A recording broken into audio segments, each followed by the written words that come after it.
Doo-doo. Hello. Good morning. Check, check. Good morning. Guten Morgen. I guess it's not morning for everyone, but it's morning for me, so Well, I've got a minute left of morning, so... that works. Alright, let me just check the stream. Same.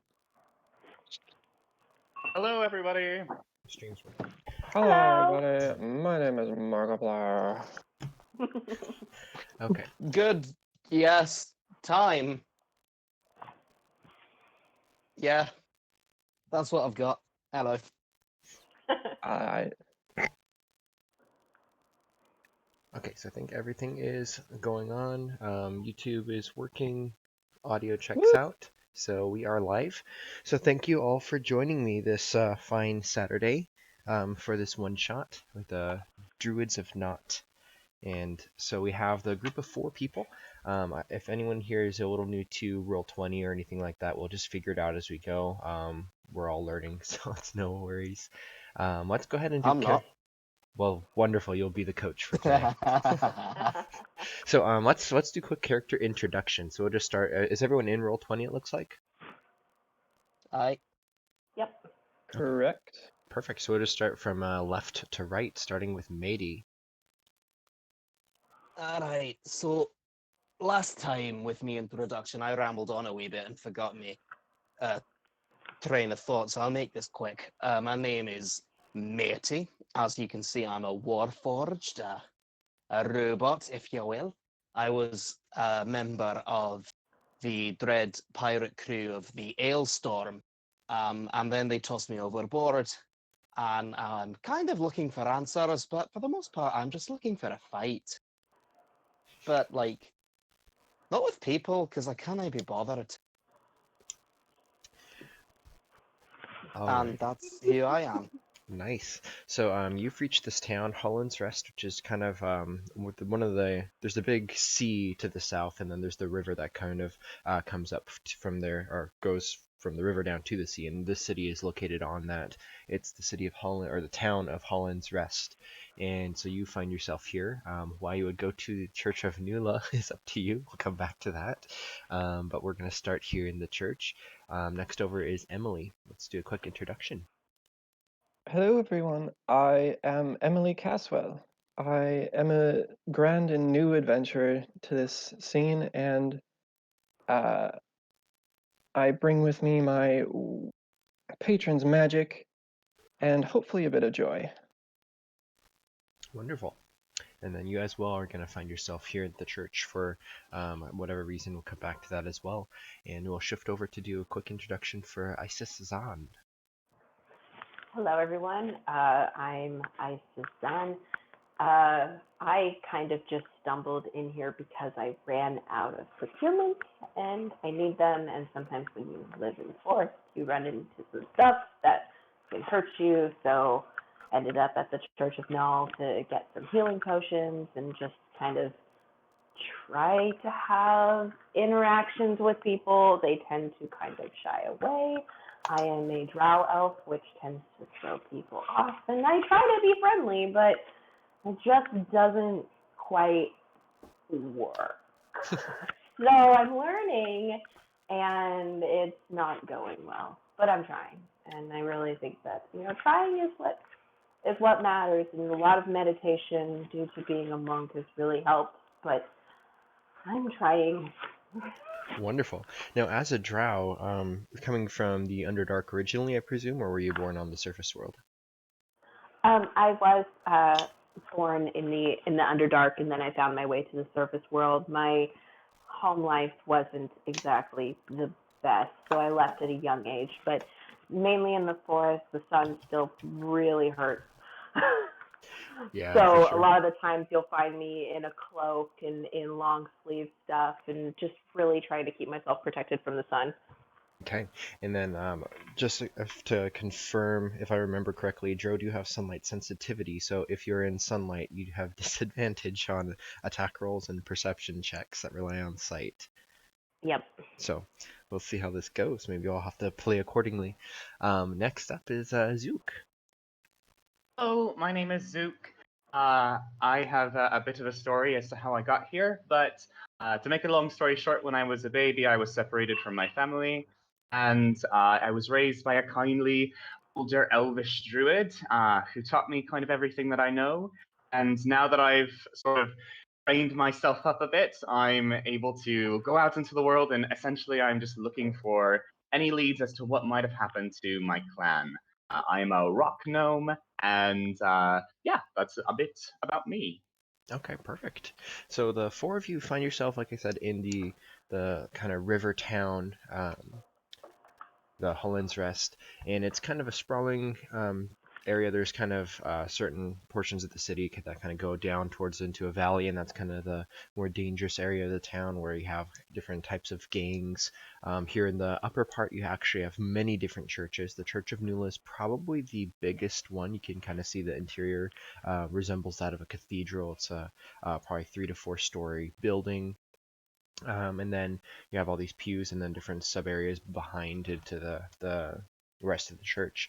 And this is kind of where you all are located. So whether it's because you're seeking room and board, because they do offer they call them what do they call them? Not chapels. It's like a place where you can sleep essentially. There's a name for it, but there's little rooms that they will give to travelers or to pilgrims, people who are in need of help. So there's a couple people that are staying here in the church. There's a young orphan girl. There's a lot of just travelers that come here who can't really afford a tavern. They can come and stay so long as they can just pay alms to the church. The Church of Nula, if for those who aren't familiar, is basically the goddess of animals. So it's run primarily, almost exclusively by tabaxi. So you see catfolk coming in and out at all times.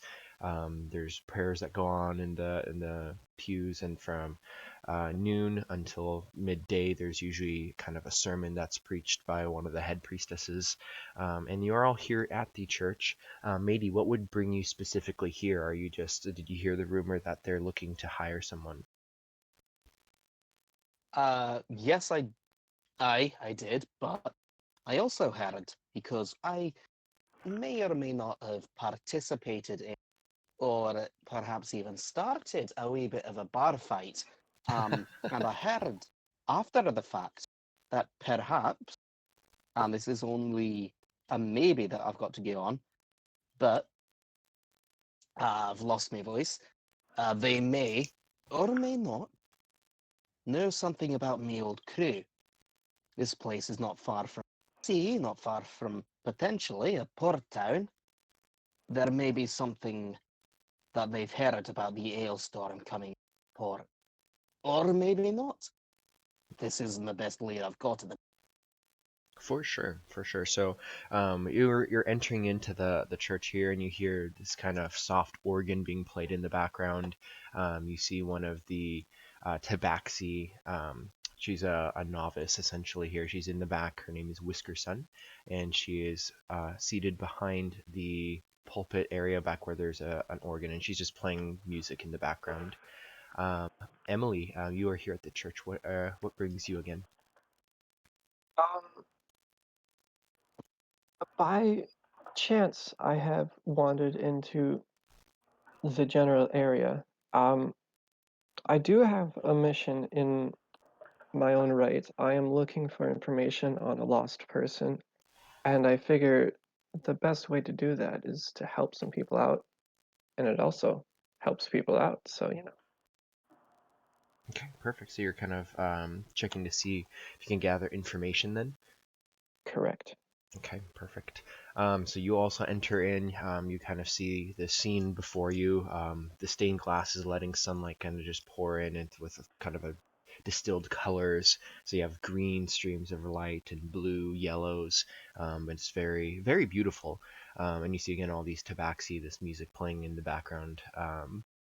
Now, Isis, as you're entering or already here in the church, what brings you specifically? You said it was for.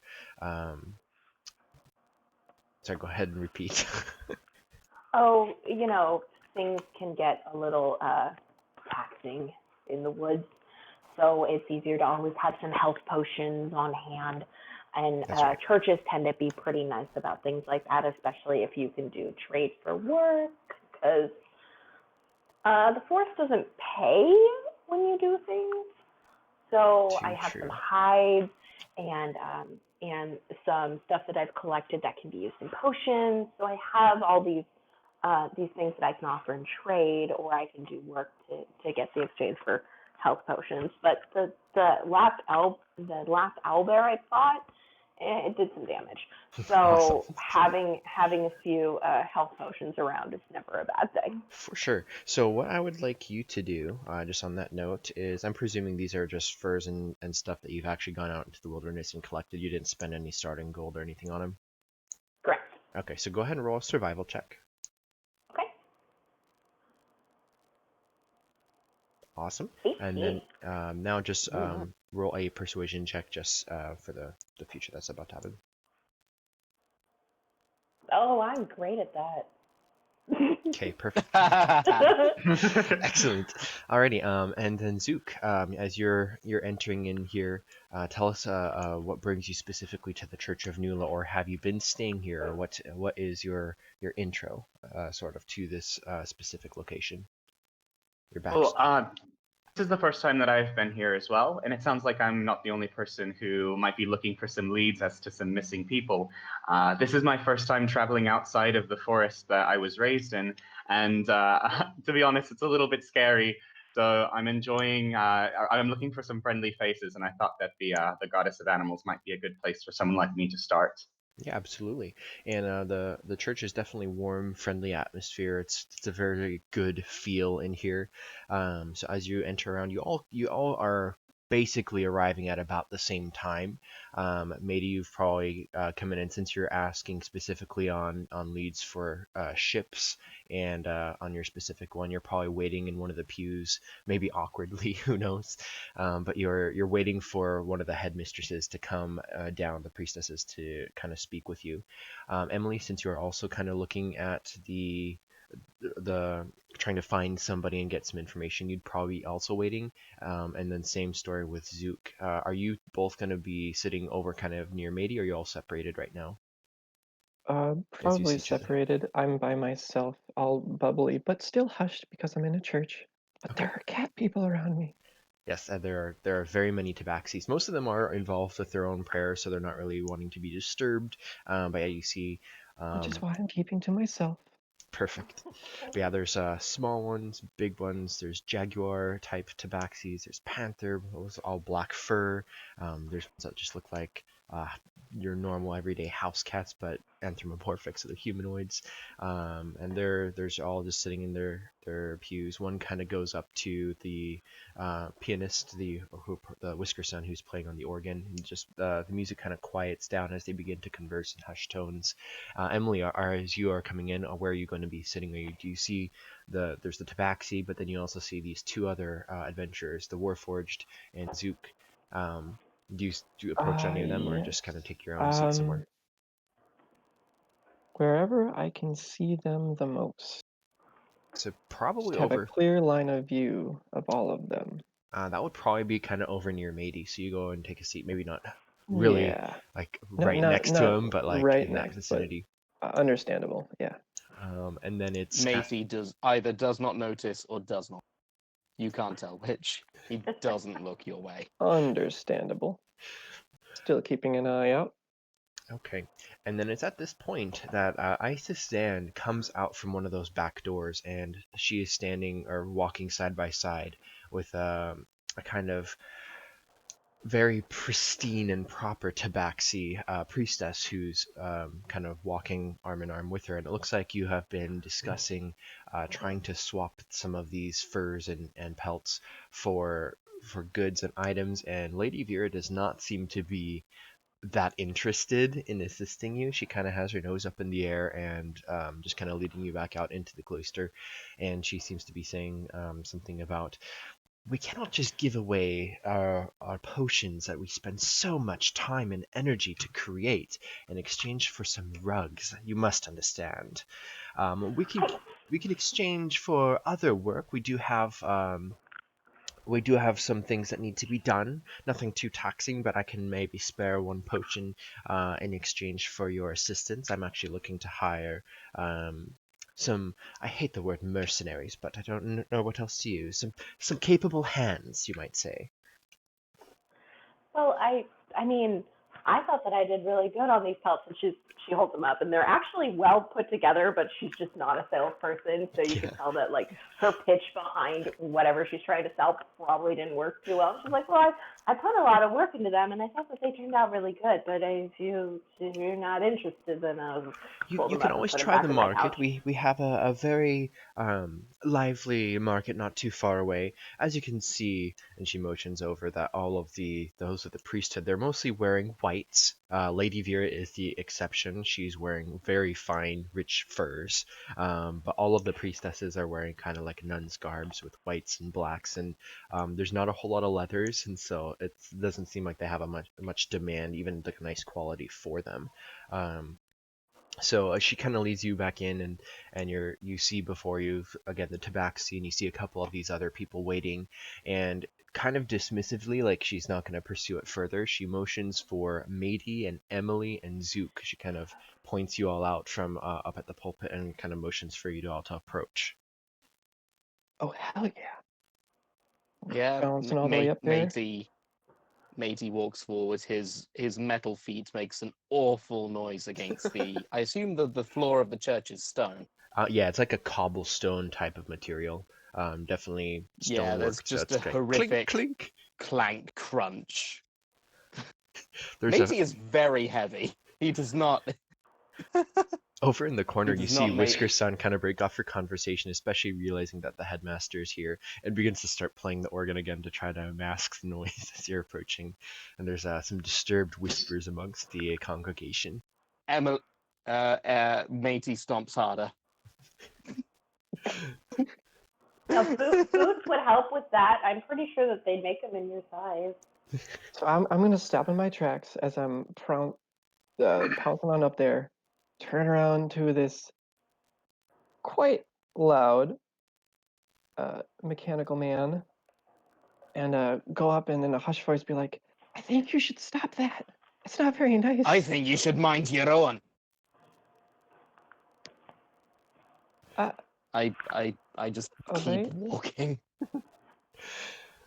That wasn't Yeah, very we nice. reach the front with a very belligerent Matey. Oh, Slightly Fantastic. off kilter Emily. I love being an arsehole. I'm so sorry. So, Lady Vera looks Meaty up and down as if she's not really sure what to make of him. It's not like you're the first Warforged that she's seen, but you're just rather obnoxious in your approach. She doesn't say anything, but then she looks over to Emily and nods a greeting to you. And Zook, are you coming in behind? Yeah, so I sort of watch this first interaction, and then I see her continuing to gesture at me to come join. And I take a look around, and I don't see anybody else that she could be talking to. I up on the seat so I can get a bit of a better view. And realizing that she does actually mean me, I hop down, and between the pews, you can really only see the top of my quarterstaff. And then I pop out the side, and I patter along behind Matey and Emily. I'm gonna kneel down, sorta, crouch down when he gets to me, like hold out a hand and be like, "Hi, nice to meet you." Hi, nice to meet you too. So, Lady Vera, as you all get close to the front of the church there, she greets you and says, all are welcome in the Church of Nula. Blessings bestowed upon thee. Will you all? I hear you all needed to speak with me. We can all retreat out of the church room and go to one of our back rooms where we can have a more private discussion. Isis, you're welcome to join. I understand your situation, and perhaps we can exchange for work instead, and we can get you what you need. I think that is more fair. And then she kind of turns and starts to backtrack back out of the sanctuary towards one of the further back rooms. As Isis is like stuffing away the things that she had brought, she turns to the group and she holds up one. She holds up one of the blankets and she's like, when we're all done, you guys are interested in a blanket. And he pulls it back up and puts it in her bag and trots off after the lady. Okay, perfect. Matey will follow. This time he is going to not stomp and, take some effort to be gentle to the stone, because now he can see he's upsetting the organist. And as a fellow musician, he kind of feels that way. Like, okay, now that I've annoyed people, I'll be nice and not upset this person. Yeah, Emily definitely that one laughing, person has earned it. gives Matey a cursory, like, little gleeful smile, like, yeah, you're doing nice things now. Look Nice. at you. So she leads I'm you. kind of Sorry, go ahead. Sorry, kind of Matey bewildered pulls as out. Go ahead, sorry. Matey pulls out a Sharpie and scribbles on angry eyebrows to glare at Emily. That just makes Emily laugh and moves Uh, forward. Sadly, As there you- are no Sharpies in the Forgotten Realms. Oh well, there is now. You've acquired Funny. this magical eraser pen from a gnome tinkerer back in one of the other lands in the South Seas, and it's stuck with you. Unending ink. You can add that Oh, to yeah. your item as a magical artifact if you want. Beautiful. Unending ink I now brush. have a Sharpie. Yeah, but yeah, that's a good one. Unending ink brush or something like that. Okay. Love it. watching the rest of the party go after the Tabaxi priestess, sort of take a last bewildered look around, having pretty much no idea what's going on, but I decide it will be interesting to follow along anyways. The only thing you really hear, aside from the patter of my wee little feet, is the clack of my short staff or quarterstaff on the ground. Excellent. So you pass off. There's a kind of a stairwell leading upwards, which leads up to the. They're called the cells, which is kind of where like the rooms for rent or where the priests sleep are, and you'd know them to be very small rooms, basically just a bed and a chair type thing. And then you pass a kitchen on your right, and in the back you see this kind of room with kind of a glass pane window, and inside you see a young girl who's eating food, just like a bowl of porridge or something. And Lady Vera opens the door and kind of makes a subtle hiss noise and says, "Sasha, get out! We need this room." Then the girl jumps to her feet, grabs her bowl, and says, "Oh, sorry," and runs past you all and disappears up to the cloisters. Sasha. And then Yeah, she's passing just sort of, hi, Sasha. And then in the room you see what the room looks like it would have been formulated to have fit a round table, but instead has just kind of a more rectangular or place, and on the side is a couple bookshelves, not with books but kind of displays. There's a couple paintings and pottery with inscriptions of like animal prints and stuff. You see the logo of Nula painted as a fresco on the ceiling, and Lady Vera goes straight to the head of the table where there's kind of a larger chair and sits down, interlacing her fingers and motions for you all to join her at the table. I hope you'll understand if I stand. It's not out of personal preference. I just don't think your chairs could fit me. Well, by all means, then please do stand. We would prefer to not repair our chairs if necessary. I'll take the chair. Please. And she motions for you to take her right-hand seat. As you all sit down, Isis, this is the room that you had just been in, so at that point, Sasha hadn't been in the room, but it looks like she's just kind of wandering around from place to place, trying to stay out of the way. But you see that Lady Vera is reaching underneath the table into a kind of a bag that's hanging off the side of her chair, and she pulls out a book, and it looks like a ledger, and she kind of flips it open and she says, "Now I understand that all of you wanted to speak with me about various things. I also would like to speak with you. I believe the gods have ordained you all coming to me this morning, as I have need of people and can pay a little. Hold on one second. My daughter just came over. 1 second. Oh, good. The wee little Have a child wants to chocolate. join.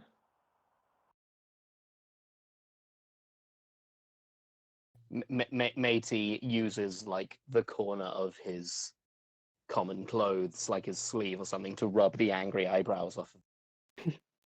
Okay, and I am back. Sorry about that.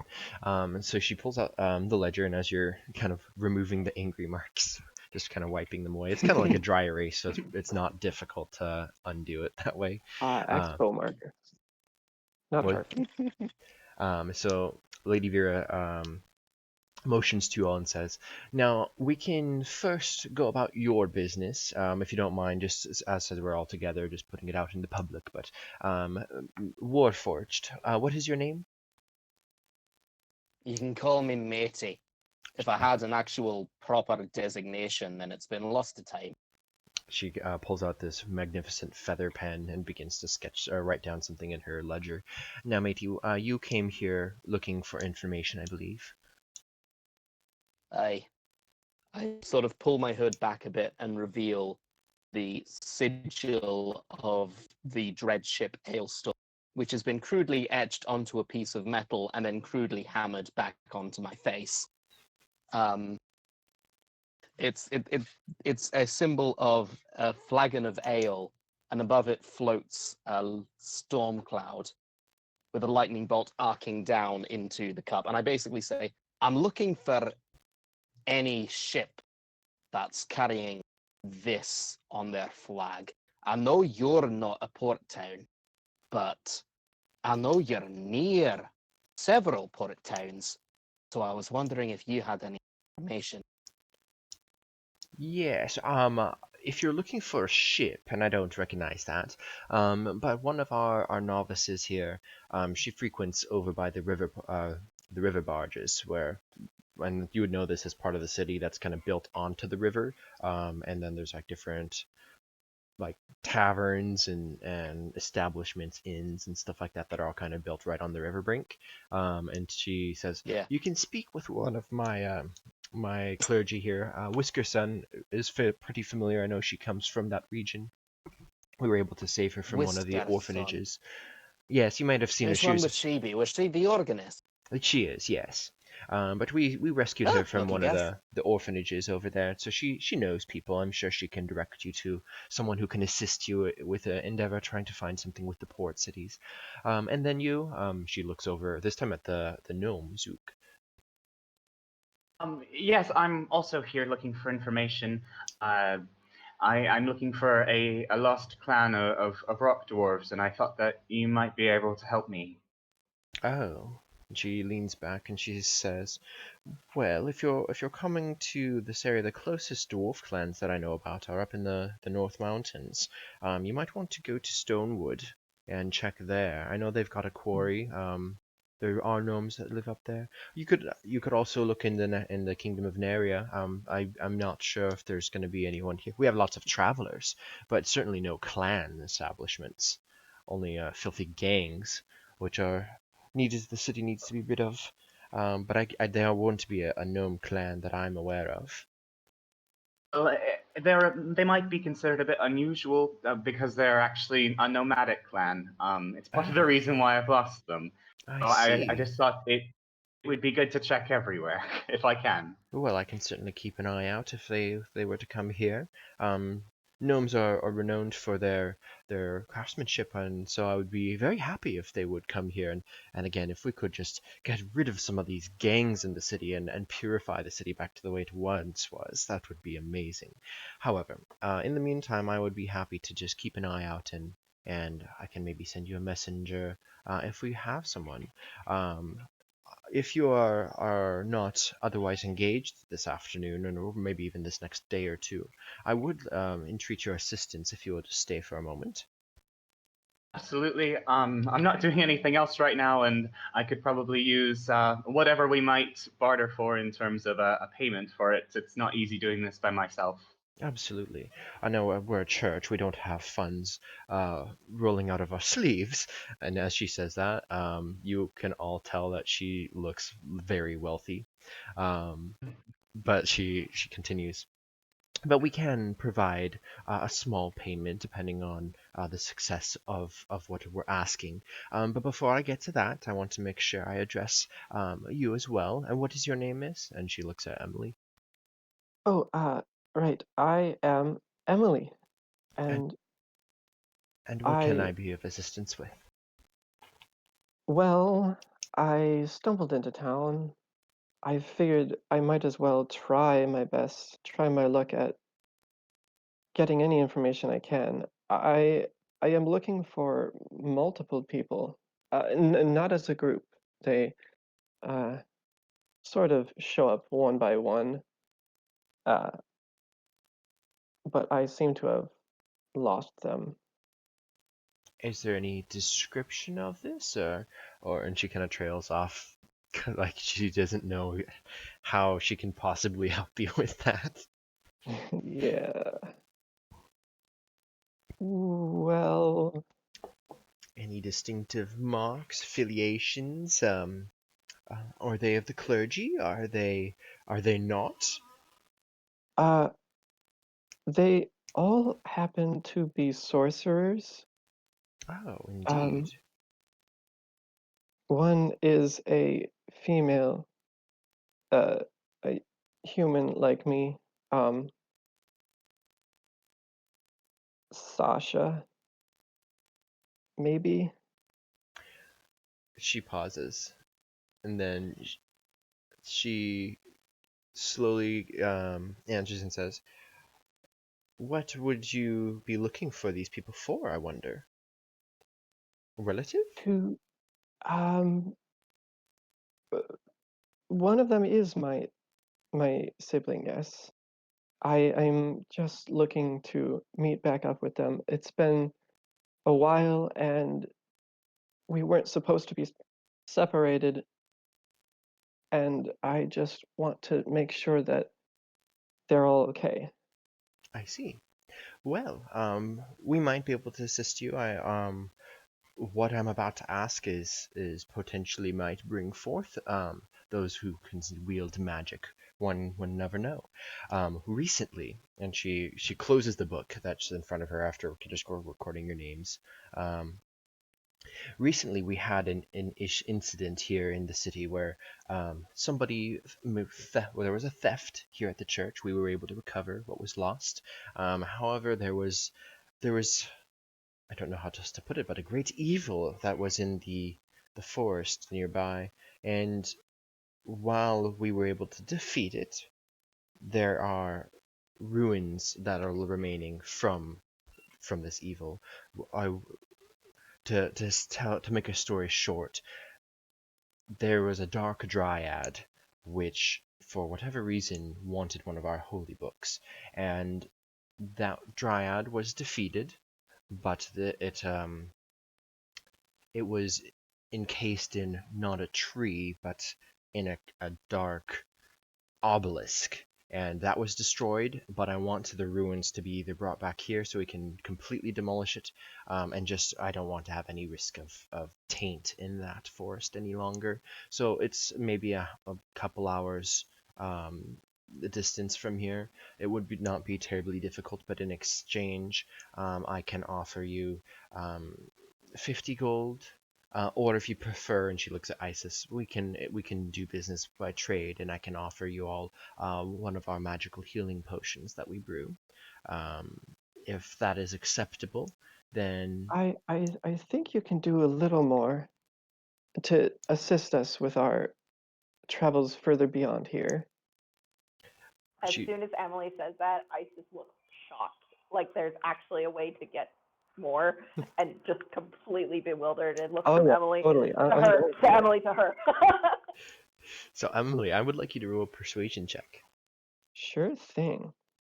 But um, but Ooh, that's awesome. Well done. So she looks at Ooh, you, nice. and she looks like maybe she's not used to someone talking back, but because you don't, and then you're not necessarily on her bad side or anything like that, she nods and says, "Well, like I said, we don't have um, just wealth abounding. However, what we can offer you is if you ever need to find room and board in one of our churches or one of our affiliations, all of the good deities, we are in close communication. If you ever go to a town or here and you need a place to stay, we can offer you free lodging. I can do that for you. And she kind of lifts up a holy symbol that's draped around her neck, and it's just kind of this medallion, and it has a picture of a tabaxi, rather Mm-hmm. looking a little bit like herself. But she holds it up and says, "This is an emblem of Nula. This is basically, if you're a priest, it represents your clerichood. If you are not, and you're just a traveler, it represents that you're a friend of the church and you will receive assistance. I can give this to you as well." That sounds wonderful. And then The whole time realizing, that And the you've only got one of those? He questioned. "Oh no, we give them to all of our members." And she nods and kind of like puts her holy symbol back inside her tunic a little bit. Um, you can see that hers is fairly bedazzled. It's got kind of ruby stones dotted around the edge, mixed with green emeralds. It looks to be like a very expensive holy symbol. Say, that wee thing there looks like it cost quite a pretty penny. I sort of lean on the table, making it creak quite a lot. Because, again, I weigh 250 kilograms. I've got a lot of weight to heft about. And Matey sort of looks at her and goes, "Where on earth did you get that kind of money from when you say that your church is failing?" I never said it was failing. One for what the duties that we provide, Oh. we must be properly equipped. I am the headmaster of this church. You can understand the responsibilities that come with that. And she nods as if it makes total sense. Do you know, it's a fun fact. When I were still a member of the Ailstorm, do you know what we did? Pray tell me. Now, this might come as a surprise to you, but we were pirates. She visibly recoils at that. Nothing audible, but you can see she's like taken aback and her eyes widen. Now, this is a fun wee fact about pirates. We're not exactly known for holding on to laws. So, how's about you explain how your church is losing this much money while you're throwing around jewels? She rises and stands to her feet. How tall is Matey as a warforged? Lady Veer is not that tall. She's like 5 foot. Matey is 5'6". Yeah, so you are taller than her, but she stands up and tries to meet your eye level. If you're a pirate, you have no business here in the church. We are the clergy of Nula. We have priestly duties. I know who you are, you dumb bint. I'm asking you a question. She points towards the door. Get out of the church. You are no longer welcome here. See it yourself. But as it might be important to mention, pirates are known for being pretty good combatants. So whatever you're saying about this wee problem you've got, I sort of leave the question dangling there.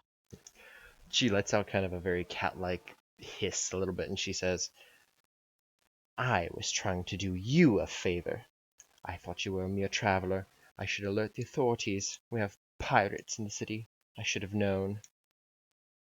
Just a single pirate. I'll be the first to admit that they were the ones who threw me overboard, and that's why I'm looking for them. She pauses. So, perhaps officially, I'm not a pirate anymore. It would be a shame to call the guards on somebody who's not really that much of a criminal anymore. Roll a persuasion check again, or with advantage, actually. With advantage. Because that actually strikes a chord with her. Persuasion. Yes. Oh, bollocks. Well, she doesn't look like her opinion of Can you I, is I very would like high. to use I would like to use one of my lucky dice and roll again. Do you have like an inspiration? Did you ever No, use yours I from the have last game? Or? the luck feat. Oh. I have the luck feat, Okay, go for it. which lets me roll a d20, so it would just be a flat roll. That's the wrong button, Jay. That's a bit more like it. Yeah. So there's this silence as you both are like opposing stares, and probably the room is awkwardly silent apart from that.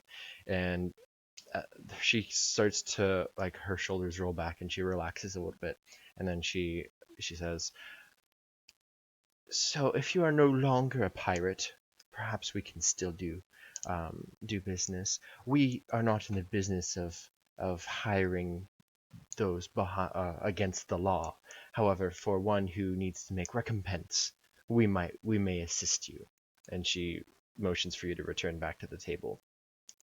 Emily claps lightly in the Alright. background. I will tell you, Alright. Warforged, we are not in the business of putting out money for things that are not of need. We help the poor, we help the orphans, we help the widows. We do our business. We are a church. Just because we It have... seems you've misinterpreted me. I apologize for interrupting, but it seems you've misinterpreted me. I was actually just genuinely curious why you seem to be so well off when you say your church is so, less so. It were just curiosity. She points her would like finger to- down and clicks on the book at her table, like she's very trying to control herself. We run a tight ship, if you understand the phrasing, matey. Believe me, I do. We are funded by our congregation.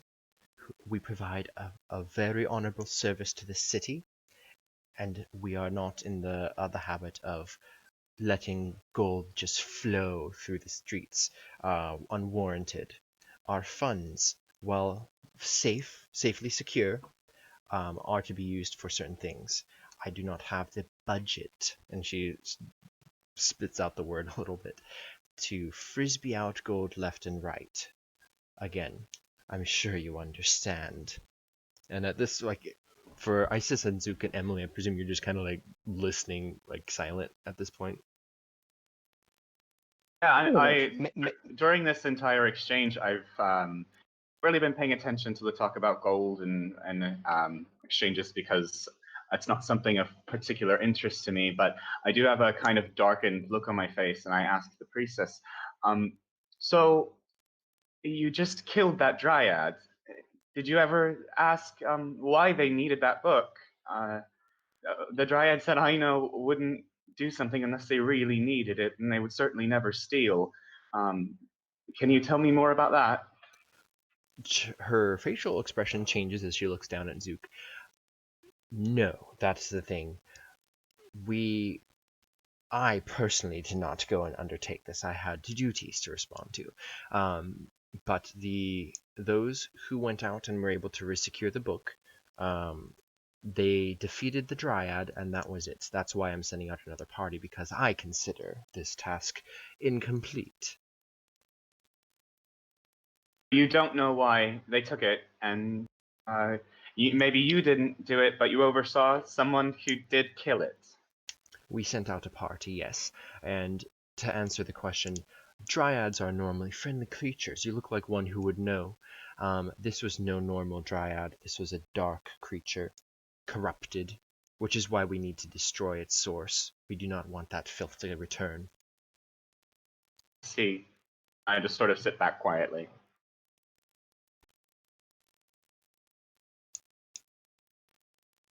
How about Isis and Emily? Anything from you guys?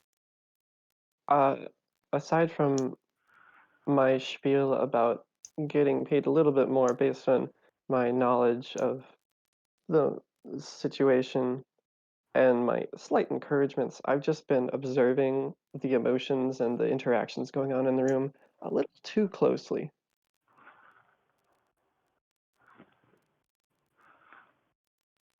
Isis's response is very simple. under her breath, she just goes, "You're a pirate."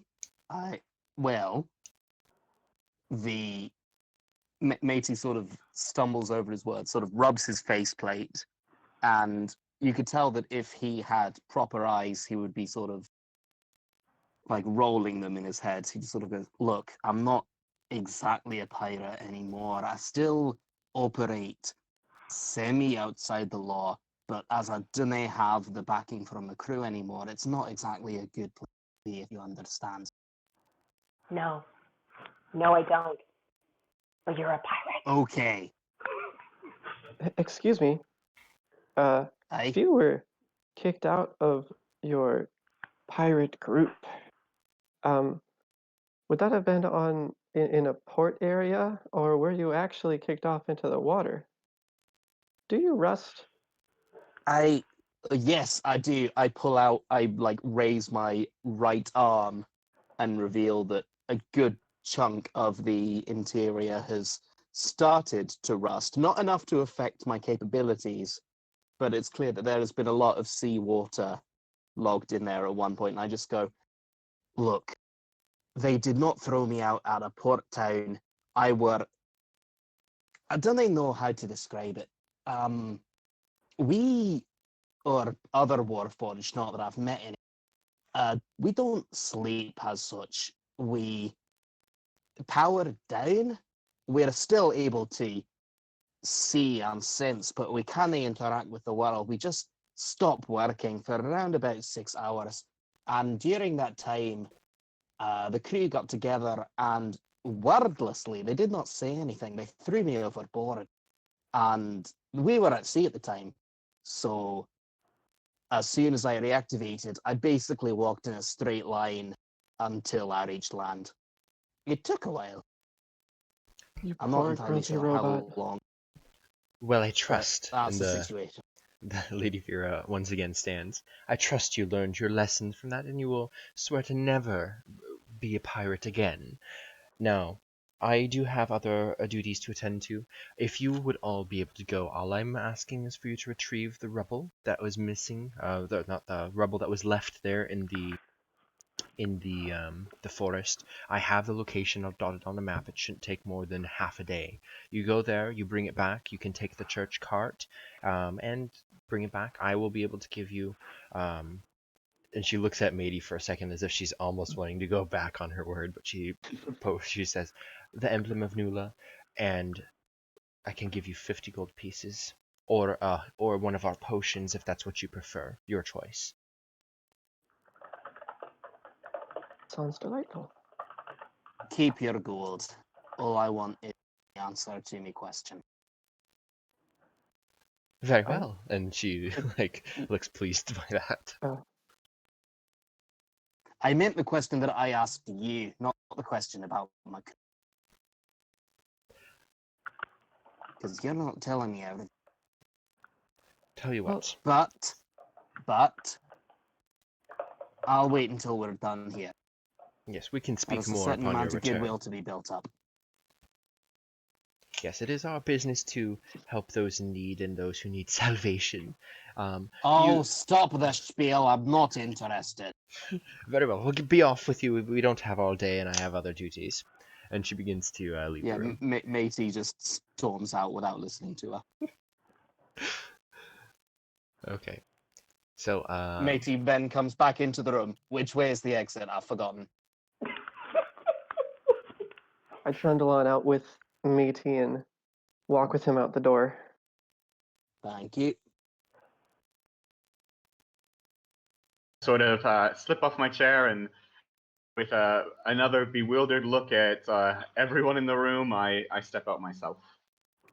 Everyone in the room at present is just the drow. I get up.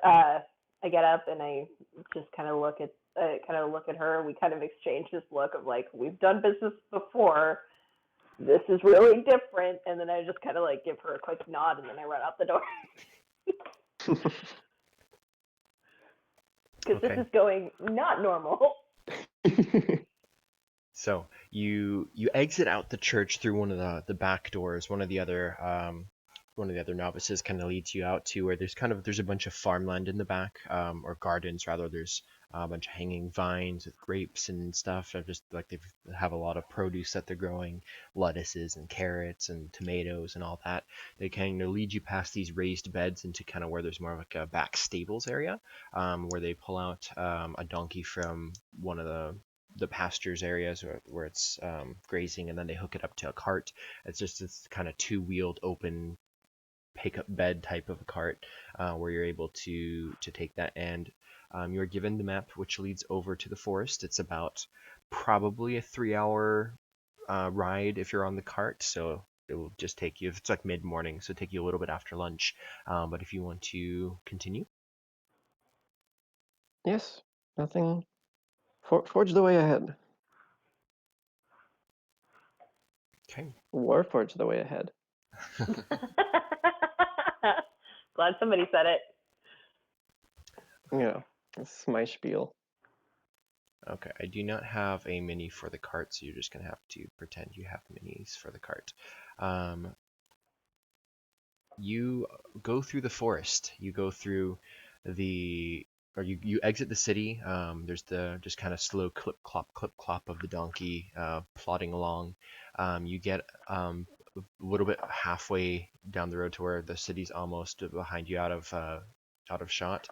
And then there's a little forest path which kind of ducks off to the left, and then you proceed to go down that area. And these trees, as you go further into the forest, they become more and more massive, bigger than redwoods. And as you kind of continue down, there's a point where the road sort of ends, and then per your directions, you're supposed to continue on foot, maybe a half mile or so until you get to this grove, where this old kind of ruined point was. And so that's where you find yourselves at about 1 o'clock.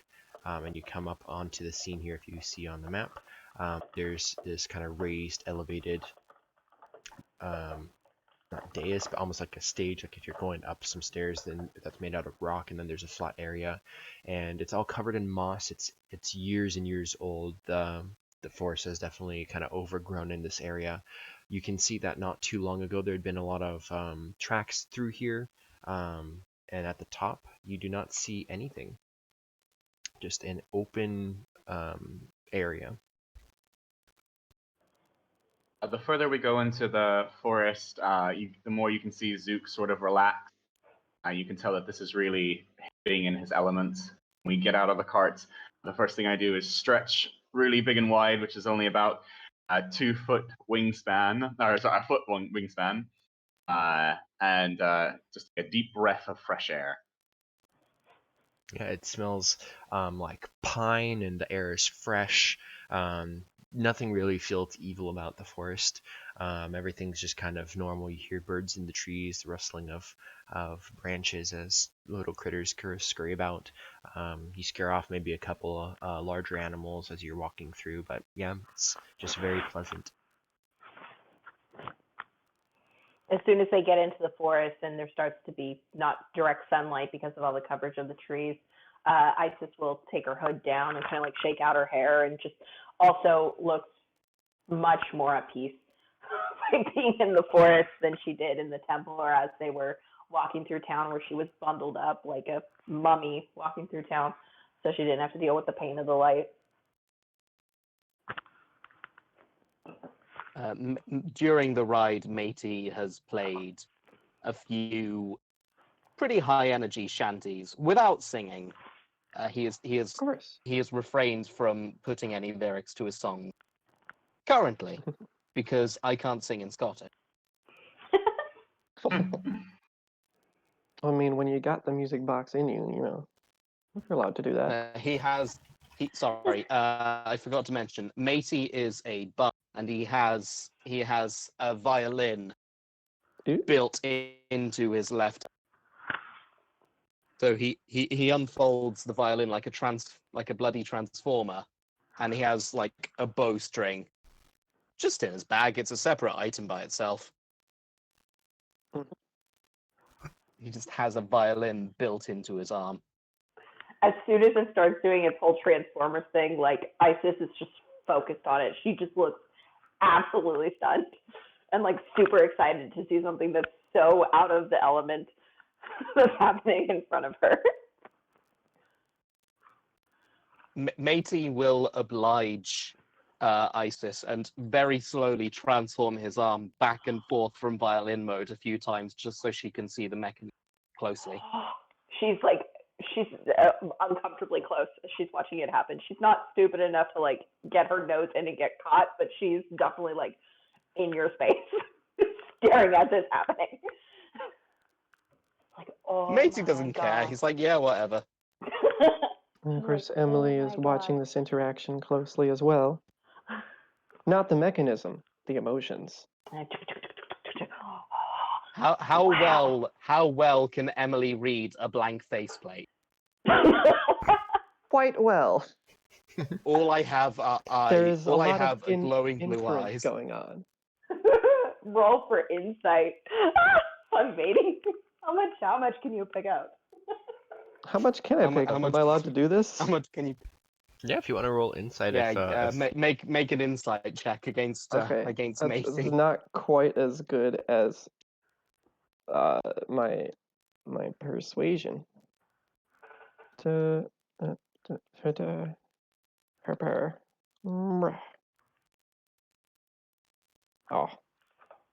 okay, not so much.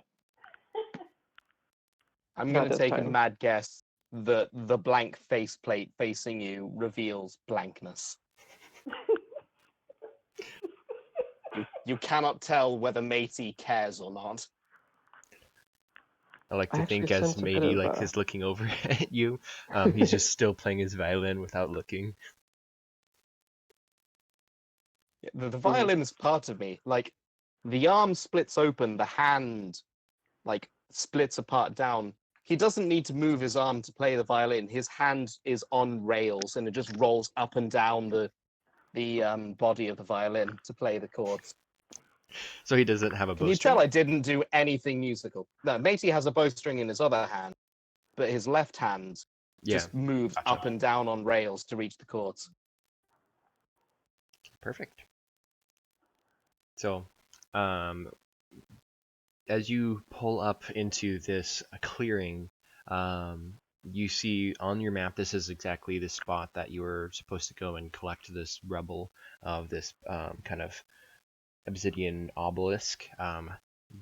You don't see anything.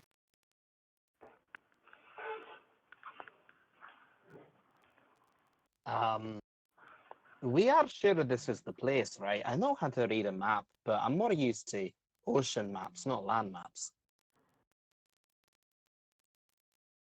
I well, would like to make an insight check.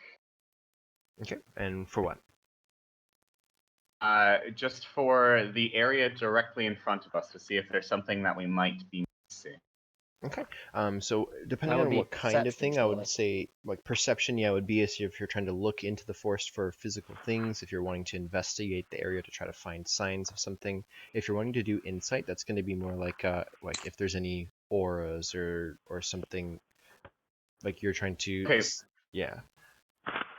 Then yeah, I think that I will stick with insight just to see if there's any sort of juju about this area. Go ahead, insight. Yeah.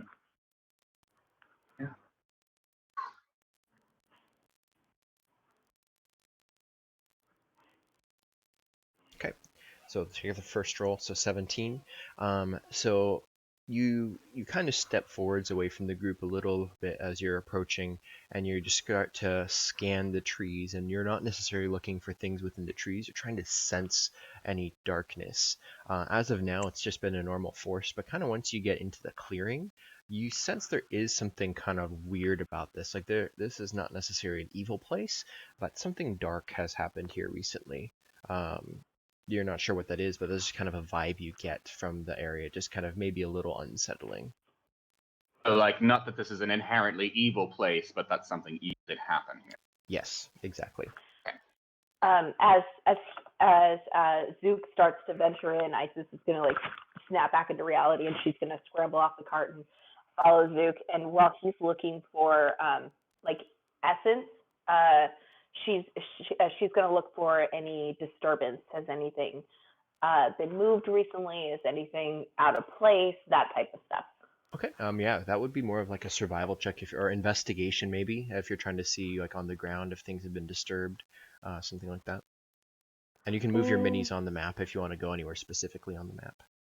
Probably go like around here. I would like to use survival. Okay. If that's okay. Yep. So you're looking for tracks basically in the ground. 19. So you can see there's a lot of tracks here from maybe a week ago. There was definitely a party that was here. Some sort of battle occurred. You can see in the moss there's like these trails of where footsteps had been fighting, and then you see that there's a big scorch mark in the ground, basically right here. Actually, I might be in the wrong layer. Can you see that? Right between you guys? We can see the flash, yeah. Yeah, so right there's this kind of circular burn mark in the ground where all the moss is withered away. You can tell with the survival check that had been some sort of magical, like, blast or something. You're not sure what type of thing occurred there, but it was magical of nature. And then up here towards the top, I'll actually mark this one visible for you. You can see signs of where the obelisk was. However, it is no longer there. There's some signs of it, rubble being kind of dragged and moved, but once you got to about 10 feet away from that location where it had crumbled, the tracks vanish once you get basically to the tree line or so.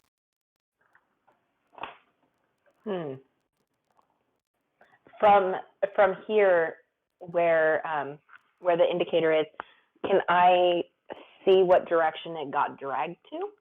Yep. Or does it just full on vanish? So you can tell that here.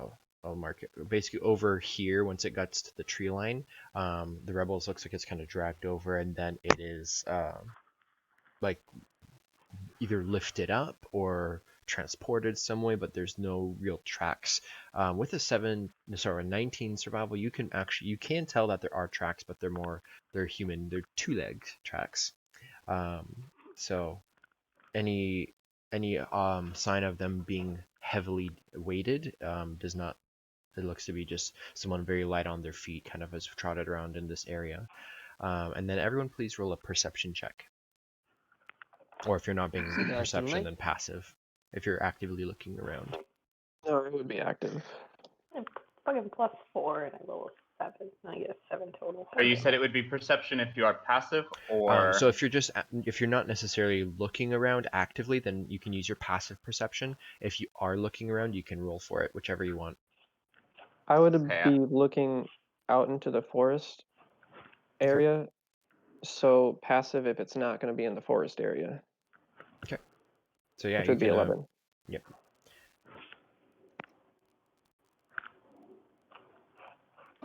So we have. I keep clicking it twice. Oh, good. We'll just use the first one whenever that happens. So Isis, you rolled a 7. Emily, you rolled an 8. It looks like maybe an 11. Yeah. 15. Yeah, that looks about right. 11. So none of you notice really anything except for Zook, and it's mostly because Zook, you are in tune with the forest as a druid. You're just you have an innate kind of connection, and you kind of you feel a rustle of wind. You look up to the trees and you see kind of leaves beginning to detach and kind of float all in the same direction towards this forest area where Isis and Emily, I think you guys, are you trying to follow that track up there towards the tree? Yeah, just trying to figure out what direction it's going. Yeah, so you would basically be getting up to the tree line there, and Zook, you can see that there's something kind of congregating. It's like pulling this vegetation towards that tree line. Okay, can I make another insight check? Yep. Or if you want, you can roll. This would be a nature check. I think would be more appropriate. Okay, then yeah, I will roll a nature check. And then everyone, I opened the initiative tracker. If you want to roll initiatives, that'd be perfect. God damn it. So Zook, always good. Yeah. Ooh, I am fat. So you see Zook this Aw. this force of nature kind of pulling itself together, and you can see that emerging basically shit. in the top of one of the trees just above where Emily and Isis are is a shambling mound of vegetation, and you have one action just before it drops down. Okay. I will tell Isis and Emily to get away from the tree line, and I will draw my quarterstaff. Okay. So you like shout, "Look out, get away," or whatever, and then you pull out your quarterstaff. The shambling mound drops down to the ground. Let me move him. Oops, that's the Ooh, wrong rhyming. tool. It basically drops down, landing directly in front of Isis and Emily. And then for those who didn't do initiative in the tracker, I will try to put you guys in, or if you can do that. Do you all know how to use the tracker? As a side note, Clearly not. if you want to be put directly into the initiative tracker, you need to click on your token before you click the initiative button. That's how Oh, Matey okay. was able to appear on there just like that. I Okay. don't have an initiative. Yeah, I forgot to do that. No worries. So Isis, you have a 20.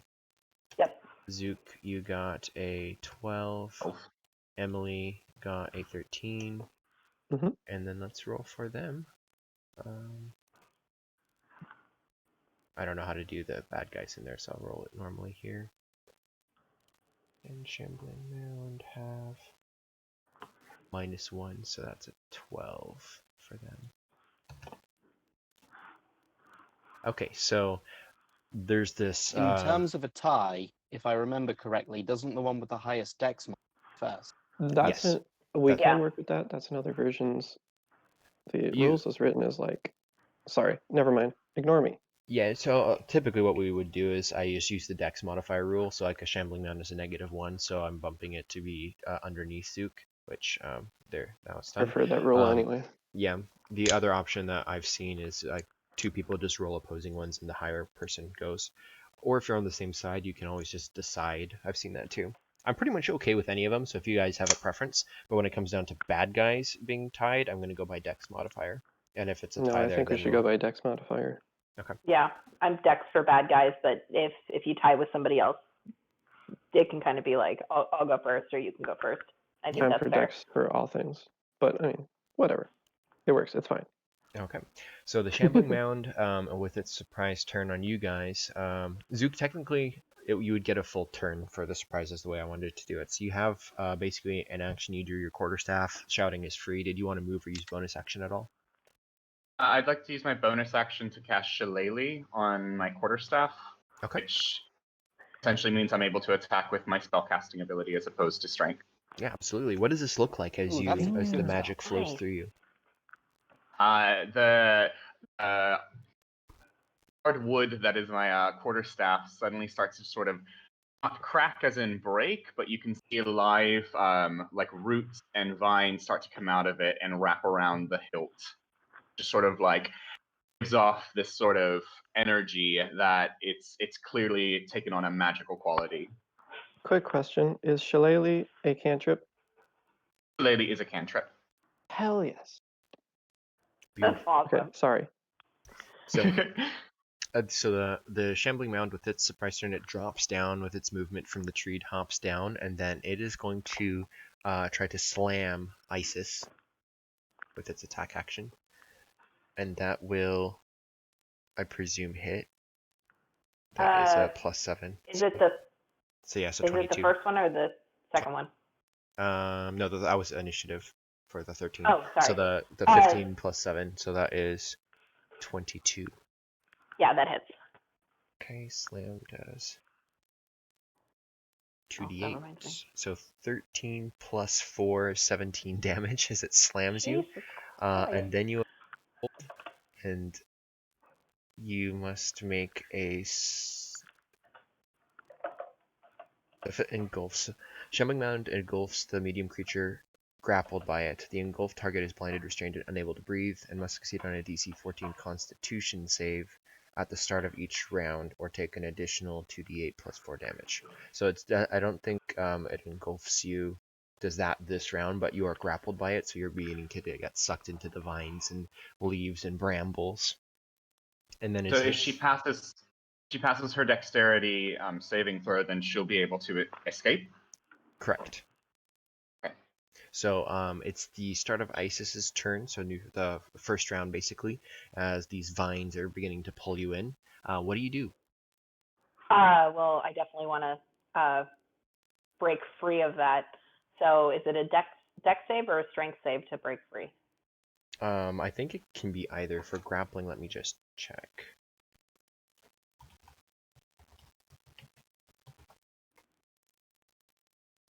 You can roll both if you want, or actually, may as well just keep it one.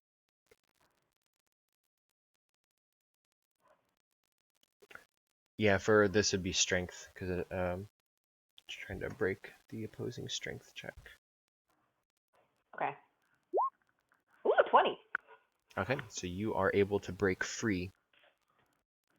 It was my action to do that? That is your action. Okay. As a bonus action, I am going to take a punch at it with my free hand.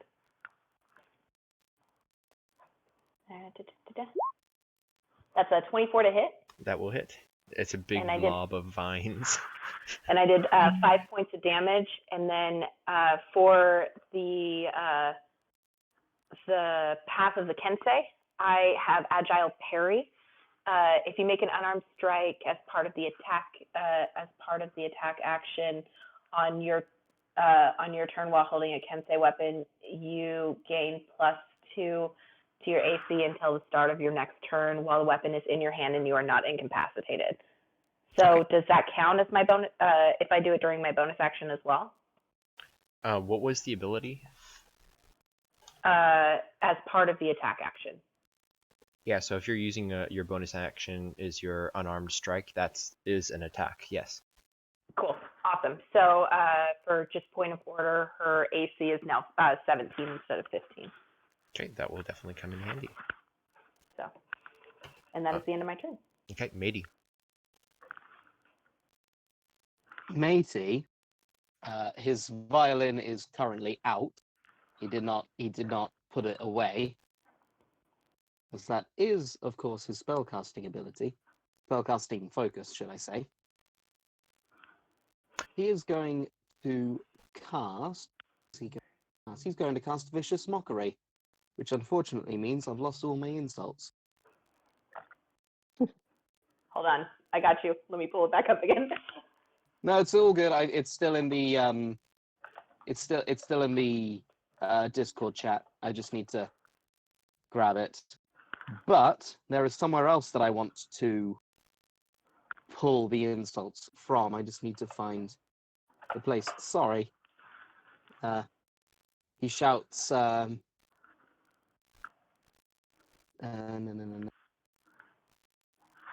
He shouts, "There are no words for how disgusting you are." So this needs to make a wisdom.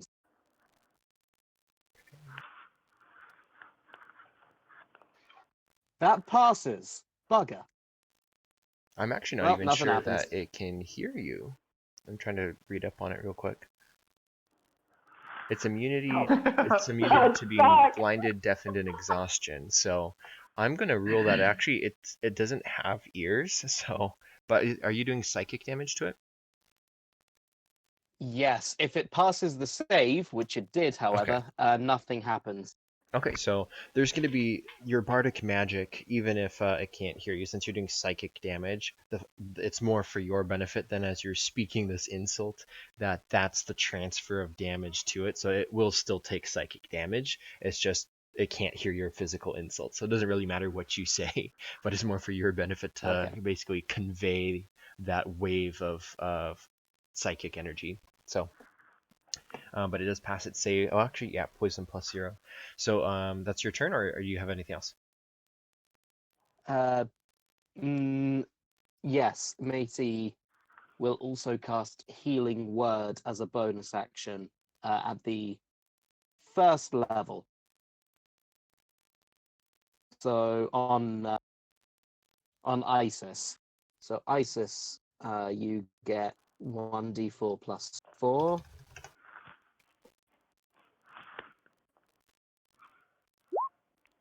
Isis, you get 6 health back. Nice. And yeah, that's my turn. Okay, Emily. As this mound of vines and branches. It's more branches and leaves than it is vines, just because of the forest style. But it is definitely full of brambles, and there's even like blackberry thorns type stuff in there too. And it's trying to glob onto Isis. What do you do? Does it seem to have a front? Not really. I mean, it's got a direction that it's facing with Isis, but you think it could pretty much just easily reverse itself and attack from your side too. Okay, so yeah. getting out of here is not a great option for me.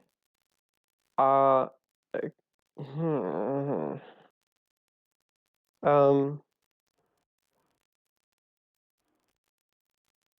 Yikes. I will shift up to there and then try my best to stab at something with my dagger that I would have had out while exploring. Okay. So we'll go ahead and roll an attack on it.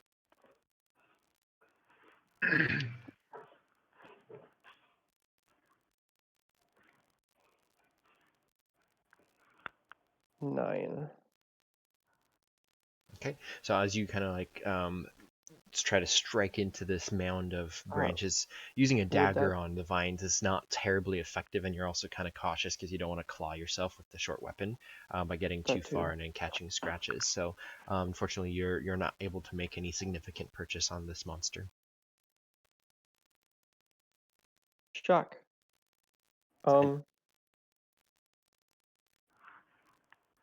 That looks like I'm really not effective. I am going to take just a quick step back after my slash, or well, my stab, I guess it's a dagger. Okay. And as soon as you do so, this tendril, this branch bends over and tries to whap you. Oh my goodness. And a natural 20 will hit you. And this will not be that good for you, I'm afraid. Oh, is there no confirmed? Or is that not a rule in 5e? No, with 5e, natural 20 is going to just be an automatic hit. The way we do criticals hit, just a crit.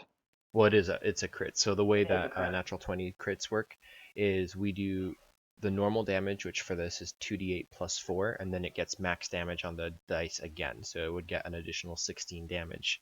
So that, unfortunately, is 24 damage to Emily.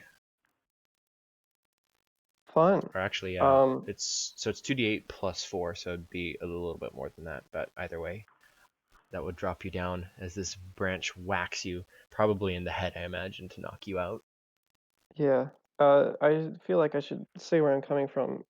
In Pathfinder, rolling a 20 would be a critical threat. It would be guaranteed hit, but you would still have to roll again to check if it made the critical. It was it was the same way with D&D 3.5, but with 5e it's just automatic. Correct.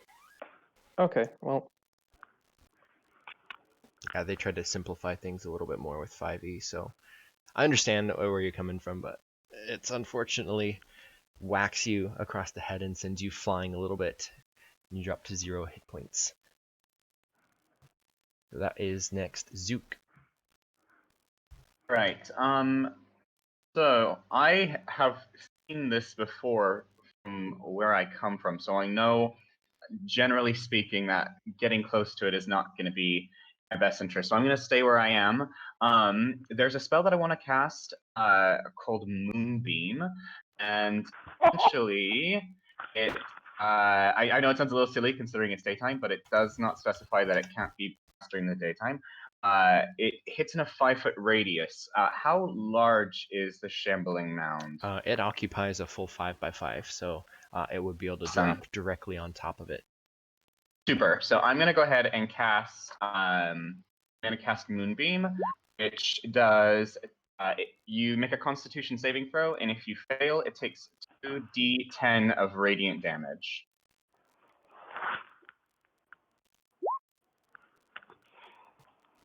And that is an 18 to pass, so it will take half damage. Okay. Then it will take. I think it already rolled for you. I think that's the number underneath it, but I'm not 100% sure. The 10. So it'll take 5 radiant damage then. Uh, It takes half. Oh, okay, gotcha. So what does If this it look passes like? its saving throw, it's essentially just a large cylinder of silvery light that is a 5x5 sort of square. And yes, since it will start, and it will actually take its damage on the start of its next turn, provided that it is in the beam of light when that happens. And you when see, its turn starts. as this kind of radiant energy touches on the shambling mound, all the vines or the leaves start to kind of melt away and recoil, turning to like fall leaves dropping down to the forest floor as it burns through some of the bulk of it. And then, do you do anything else with your turn? I do not. That will end my turn. Okay. So it is now its turn. Having swung down with its attack of opportunity and gotten Emily down, it is now turns its bulk back towards Isis and once again tries to slam into you. Does a 15 hit? I don't believe so with your extra defense. Correct. The agile parry has me dodging out of the way with the 17 armor class. Okay. So you see these branches swipe at you, and then some of the blackberry vines coil out and try to grapple you on the other side, and you're able to duck and dodge out of the way. It does not move or do anything else on its turn, so that goes to Isis. It should take the moonbeam hit, right? Because it does. Stayed in the... You're right. It doesn't know not to move anyway. So go ahead and re-roll your damage.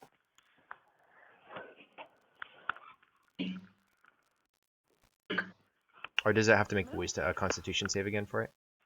Yeah, it makes a Constitution saving throw. That's a natural one. Fail. And let me do that really quick. Sorry, I'm still getting used to this. Yeah, no worries. Stuff.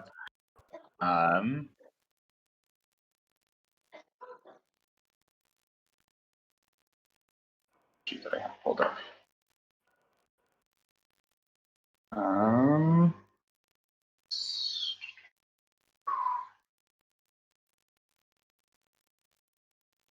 Sorry. Give me 1 second. I think that I might have accidentally exited my character sheet that I pulled up.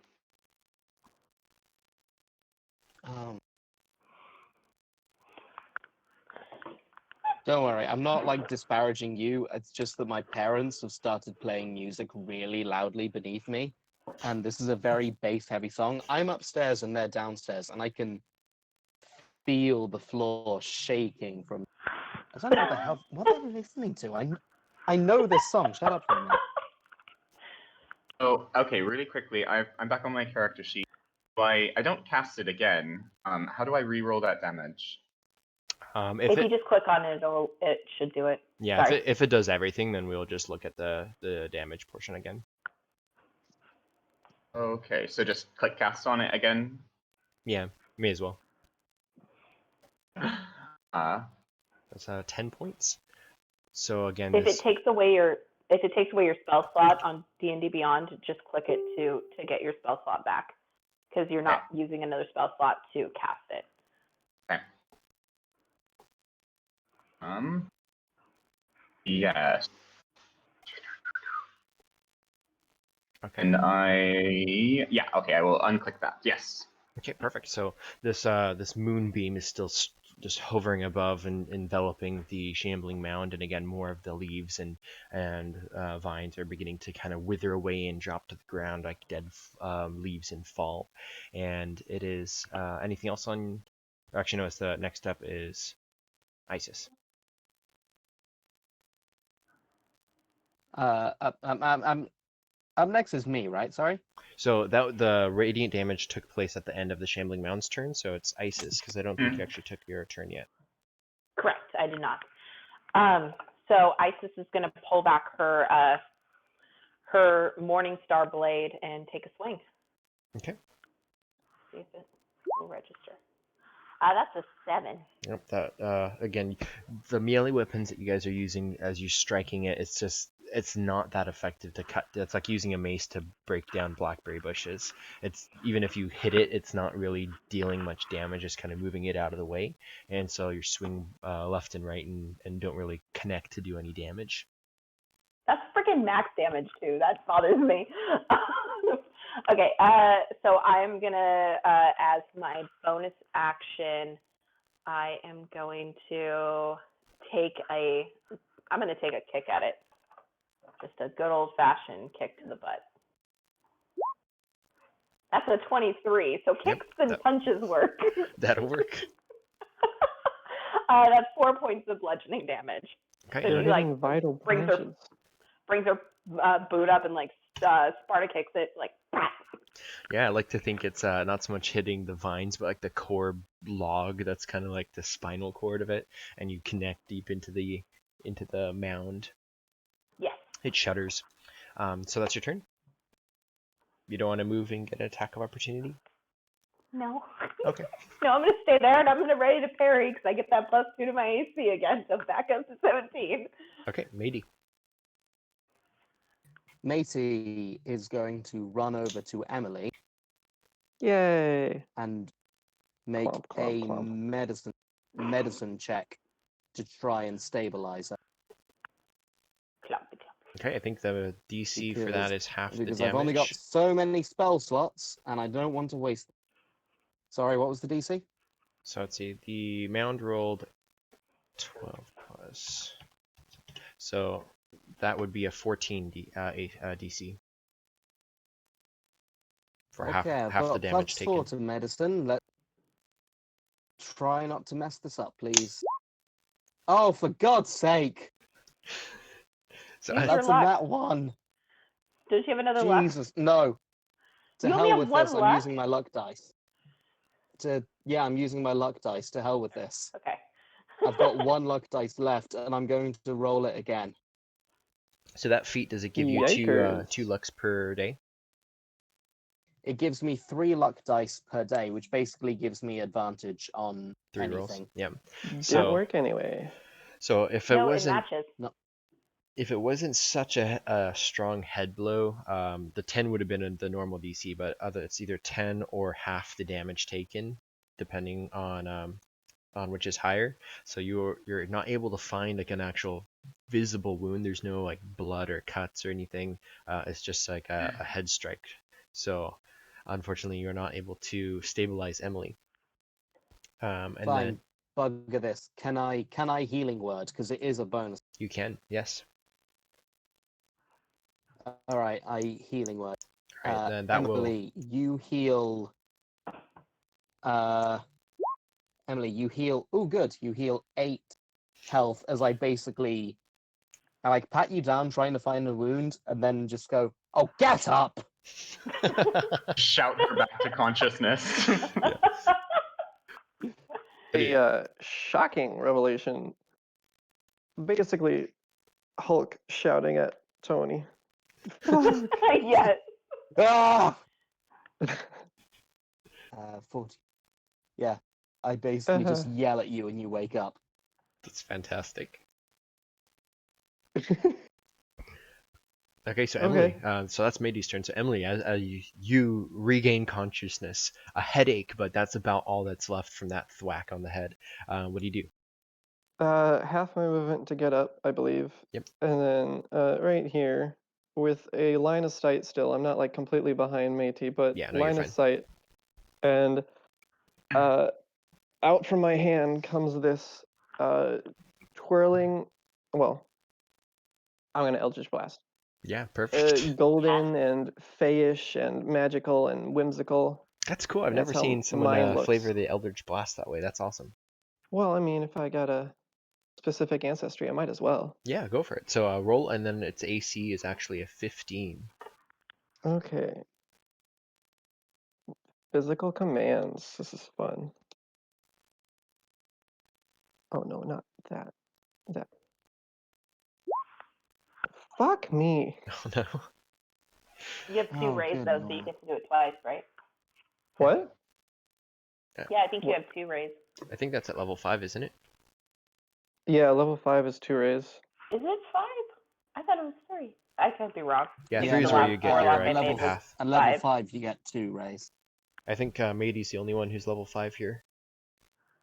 Yeah, I 3, should I know. got my This is Eldritch boon. Blast, right? Oh, okay, gotcha. Eldritch Blast, yeah. This is yeah, because I'm playing at the minute a level 15 warlock in a different game. So yeah, I know my shit when it comes to Eldritch Blast, if you'll pardon my language. So yeah, This is the first time. Pardon his language after all he said. Like, no, this one. No, this is a crucial moment. He can't swear in this exact moment. It's so important. so this this arcane energy, this fayish blast goes through, and it does burn a hole through the mound, and it kind of carves out the silhouette of the circular hole. Unfortunately, with all vestigial. But yeah, then it kind of it reconnects some of the brambles and kind of shrinks back into its body, and no damage is done to this monster. Is that your turn?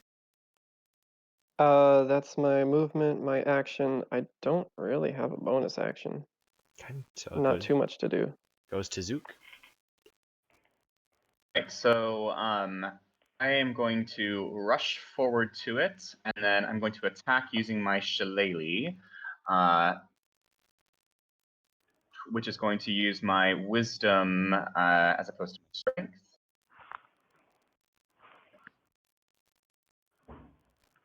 Yeah, that'll do it. Damn. And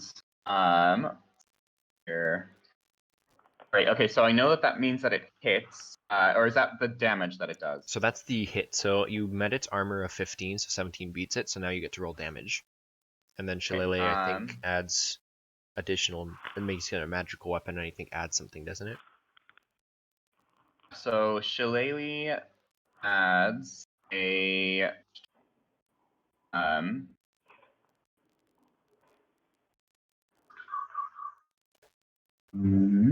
for the duration, you can use your spellcasting ability instead of strength. The attack and damage rolls of melee attacks using that weapon, and the weapon's damage die becomes a D8.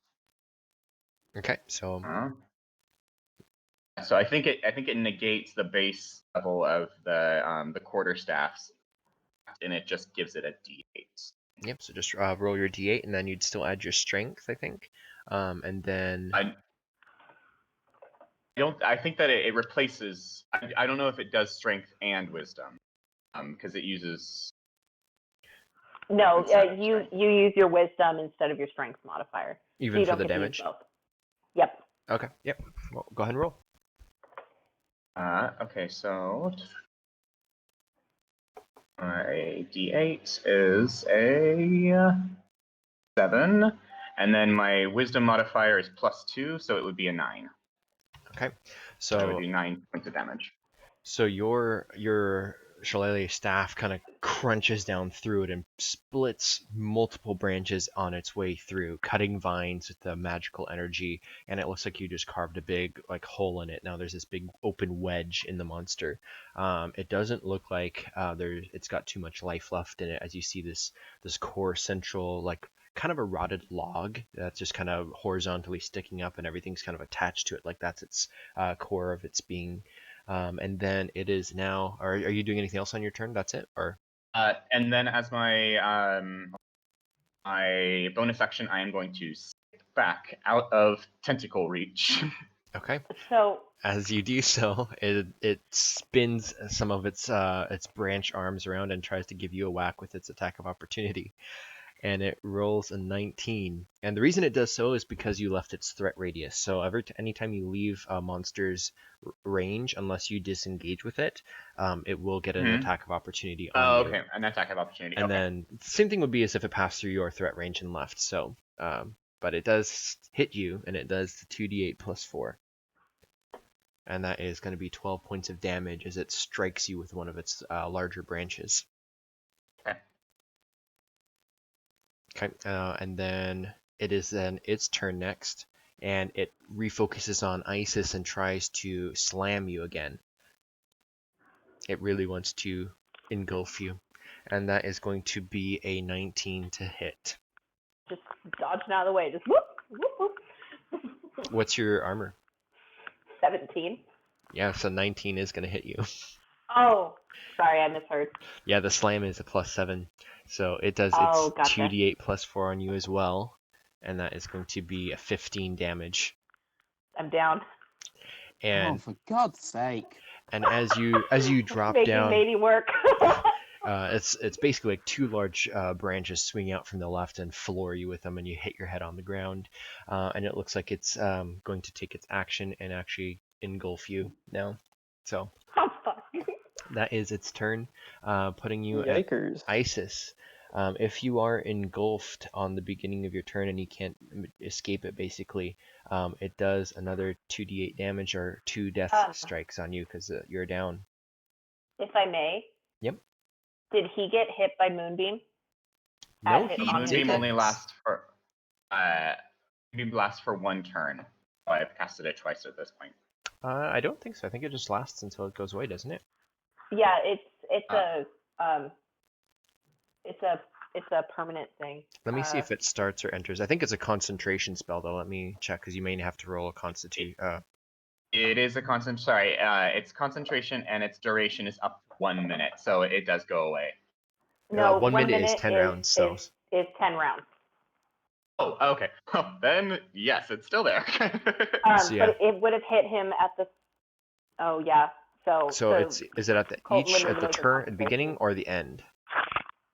It is at the beginning of the turn. Okay, so he does take damage then, which might kill him. So go ahead and roll your 2d10 damage. Actually, roll your concentration check first, because he hit you last round. Okay, concentration. Concentration is constitution, right? Yeah, and I think Yeah, it's so it's under your DC saving is only throws. 10 because he only did 12 damage, so half of that would be 6. Okay, so that's my constitution.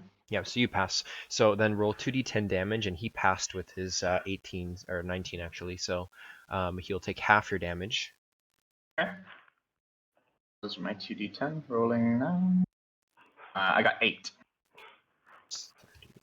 So he takes 4 damage. Yeah. So plus, what's your casting? I don't know if it adds no, that's casting modifier. I don't think. I think that's different. Yeah, modifier. Shillelagh is the one that uses my spellcasting. This one just is a flat 2d10. Oh, sorry. So it does 4 points of damage, which is not enough to kill it. So it does engulf you. And so on your turn, you would take 2 death saving throws. Did you roll for his? Yeah, I was gonna ask if you rolled for the save for the guy, so he wouldn't take max damage, but I think you did. Yeah, he rolled a 16 plus 3. Oh, gotcha. Okay. So for you, you have to roll above a 10. Otherwise, this would be your 3rd strike.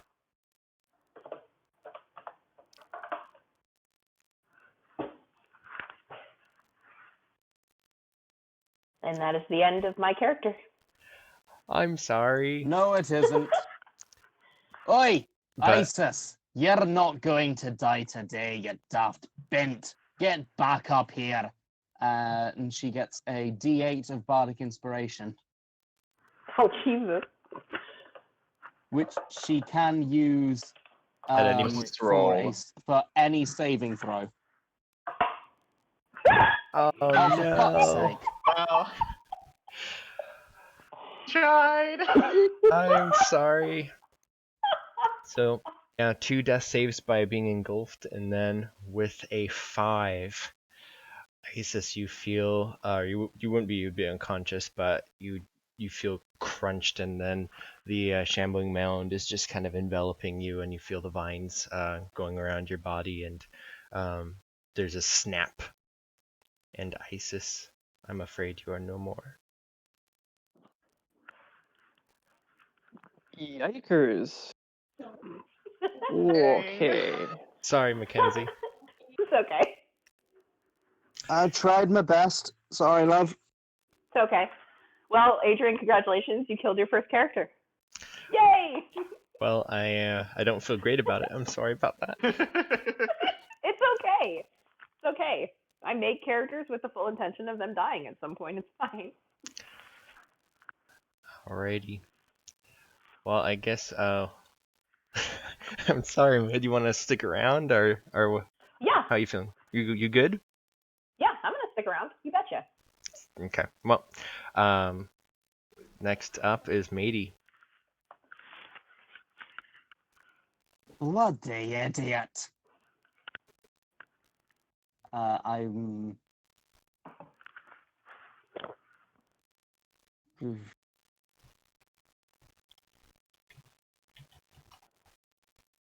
How far away am I from the thing? 15 foot. Okay, good. Well, Isis is dead, so I don't have to worry about this. And I put my bowstring to my violin and I let out a piercing screech, not even trying to be what's the word I'm looking for? Not even trying to make a nice note as I cast Shatter at level 2. Okay, and it rolls a Constitution save. Yes, the thing it fails, and it takes 3d8 thunder damage. Takes 11 thunder damage. Yep, and that actually does kill it. Oh, Oh, wait, no. hold on. 40.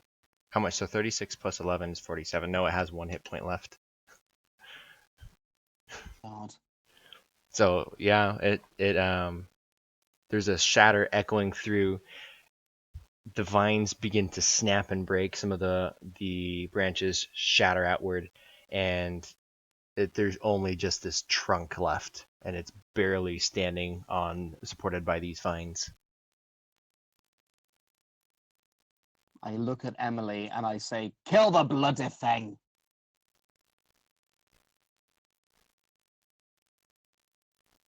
Okay. And I can't do anything else on my turn, so that's So that's Emily.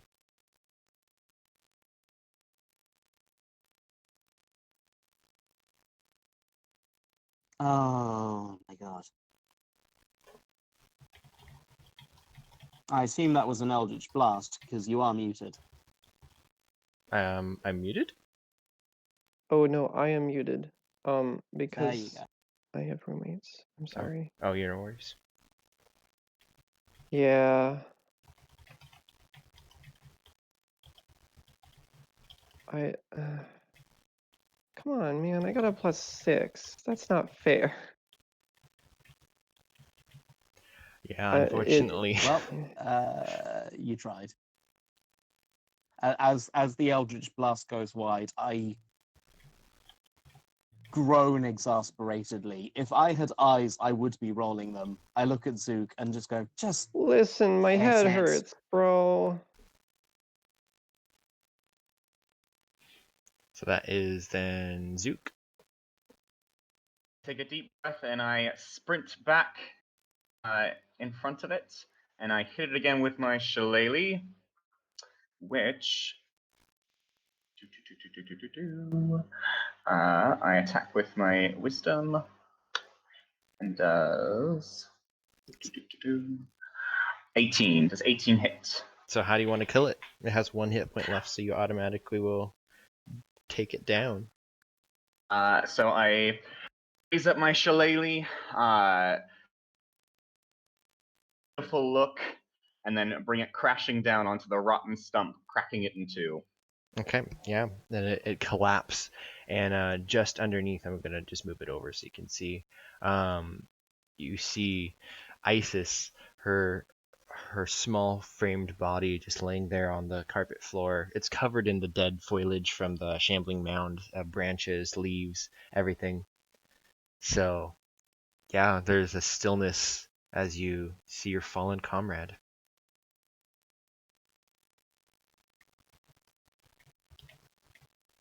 Yeah, no, not even Matey's gonna try and make light of it. He just sort of looks down. If he had a face, it would be morose. I'm Let's move on. We've taking got a something closer to look do. while holding on to my still aching head. And just take a good look to remember. And that's what I do. I approach Isis's body. I put my fingers over her eyelids to close them, and then using Druid craft, I cause a bed of spring flowers to blossom around her body.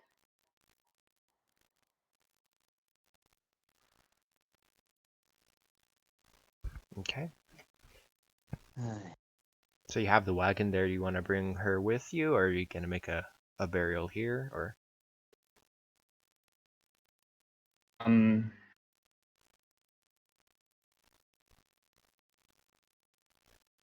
At least We should take her back. bring her back. I think we should take.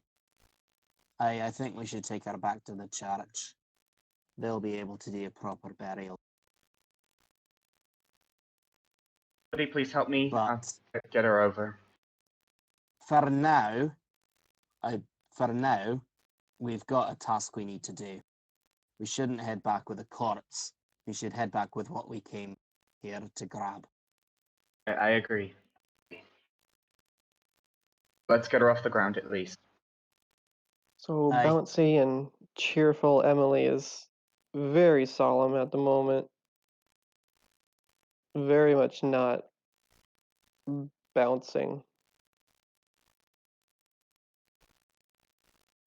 I'm also pretty skinny. I can't really help with the lifting. I mean, Matey is a 10 in strength, so that's the best we've got here. And How strong is Zook? Zook is not very strong either. I've got 10 with 10 is my strength. I dare say together we should be able to carry. Yeah. Point of order, How she's only heavy is Isis? 137 pounds, so she's not that heavy. I know. Oh, yeah. Well, I mean, I didn't know that, but she's, like, you know, she's only a little bit lighter than Matey. You know, only a wee bit. Matey is, 550 pounds. Only a little bit lighter. Yeah, if you all wanted to lift her as like pallbearers, you could do it without any issues. And I think that's what we should do. Yeah, Yeah. that works. bring her to the cart Cart, yes. and get on with our mission. Okay. That's really all we can do at this point. So you gently lay Isis down into the cart. It's very solemnly, there's a dark mood about you as you may not have known each other long, but your companion no longer with you. What do you do now? Matey would like to play a solemn dirge for Isis.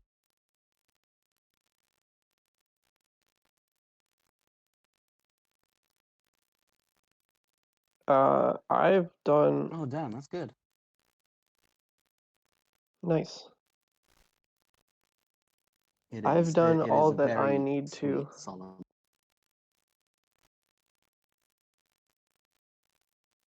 I'm just gonna mark a certain something down. Mr. GM might understand. Okay. So the wind blows in the trees. There's just the silence of the forest surrounding you. The donkey is just kind of like waiting to either go somewhere or be left here. And again, he's just here in the clearing.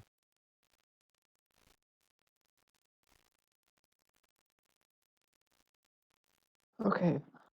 Well, I've got that Let's marked go. down. Let's go. Let's go. We got a job to do. Yes, we do. So I guess I would like to go over to where the rock would have been and investigate the place. Yeah, I think we're all doing that. Okay, so what you found out was basically that there was an obelisk made out of kind of a black material, and that has been collapsed, and you can see kind of where the rubble had been strewn about this area, but it had been collected and kind of dragged off into the forest. Again, kind of right about where that shambling mound had fallen from the trees at the base of the floor. That's where it had been picked up and transported somewhere, but that's as far as you can really tell.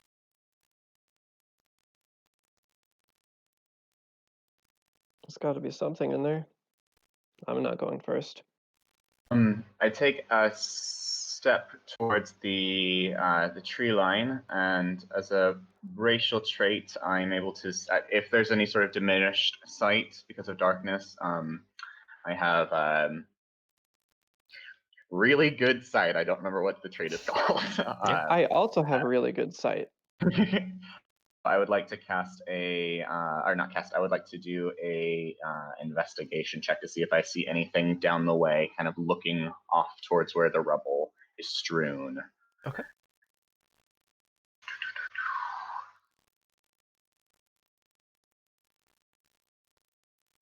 Okay, so you 17.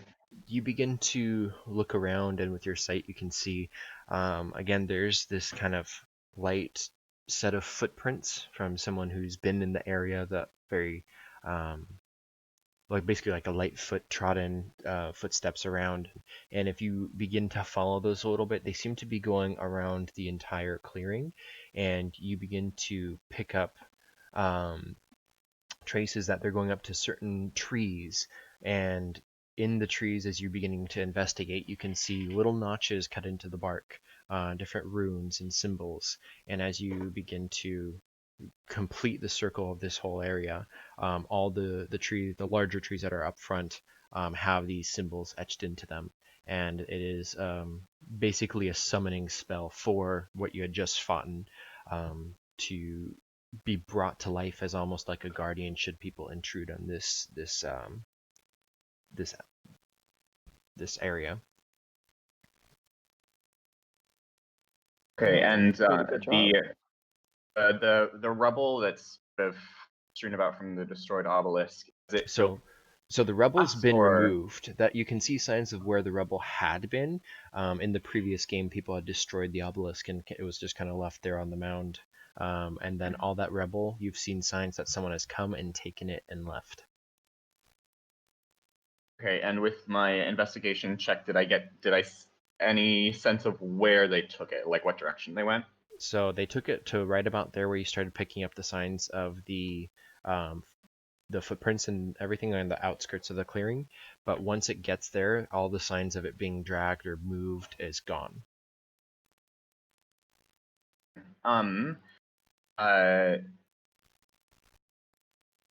Get my two remaining companions and say, well, I think that we're going to have to see if there were any people, if there's anybody here now that might be able to give us a bit more information. I don't know if there's going to be much more we can glean from this without a bit more information. And I kind of start to look around to see if there's any wildlife type onlookers that might be able to be of assistance. Okay, roll a perception check.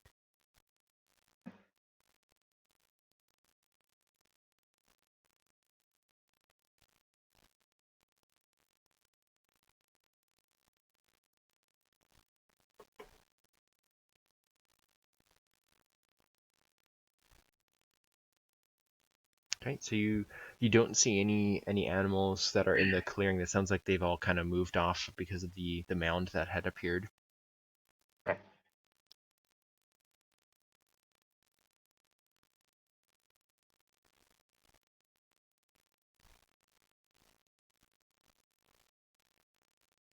Okay.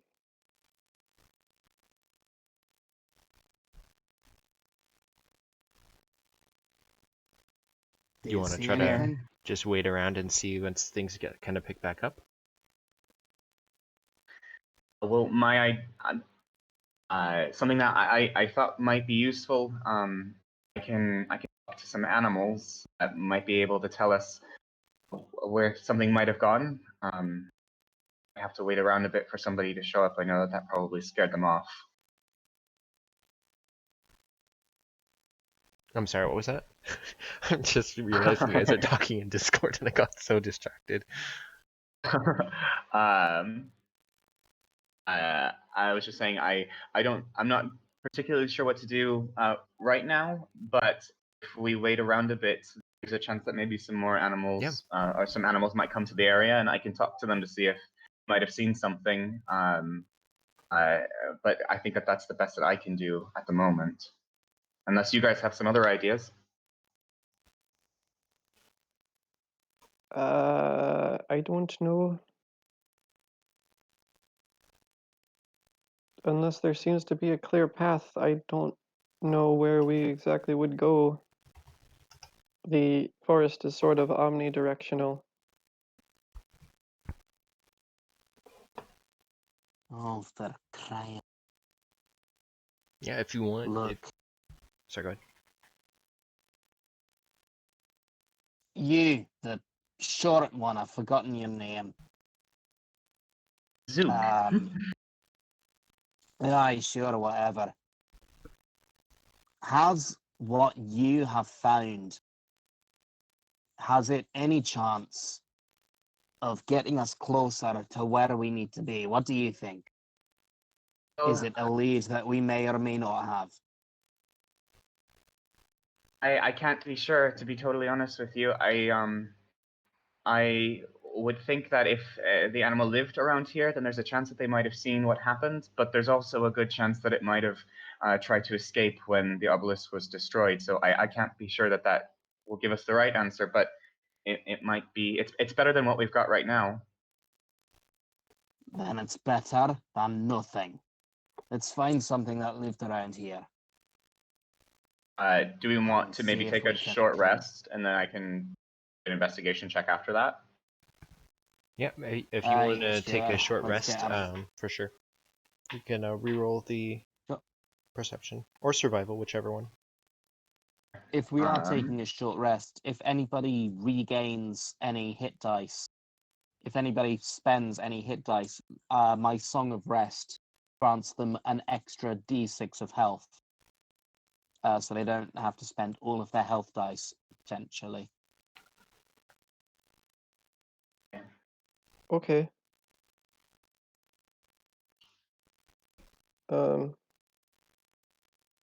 Oop. Oop. And then you add your constitution bonus as well if you have one. All right. Okay, so 7, 9. So you add a constitution to your d8 roll. Yeah. The d6 doesn't get any Of constitution. course. Oops. So you just get a flat 5 to that. 19. Okay. Matey lost no health. He's perfectly fine. Yeah. Sorry, one more time. This is my first time. This is my first time playing full game. So during a short rest, you said we roll Constitution. Yeah, so you'd roll your hit dice. So for Zook What Druid, class are you? I think D8. Whoa.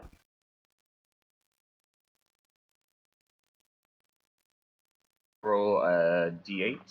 So on D&D Beyond, Colton, there's a button at the top that says short rest. So if you click I've got that open. yeah. So there's a section where it says Druid, and then underneath it, it tells you what your hit dice are. Huh? So Okay. you would roll whatever those are. You have a total of 3 that you can use at any given point, but you do not get those hit dice back until after you've done a long rest. So if you do 4 short rests, you still only have the 3 hit dice. Okay, I see. Okay. And okay, so it says recover, reset maximum HP change during this rest. Do I click that?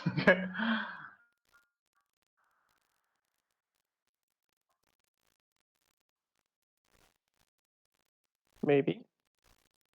Maybe.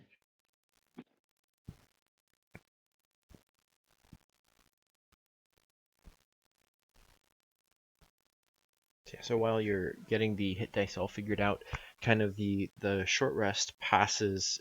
It feels long and dreary, but the force seems to be coming back to life after the 60 minutes. Birds start to kind of return to the trees.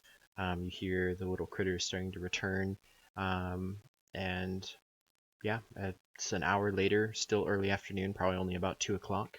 What do you do? I would like to re-roll perception to see if there are any animals that have returned to the clearing. Yeah, so go ahead, roll perception, or if you want to do survival or nature instead, I'll let you roll any of those. Okay.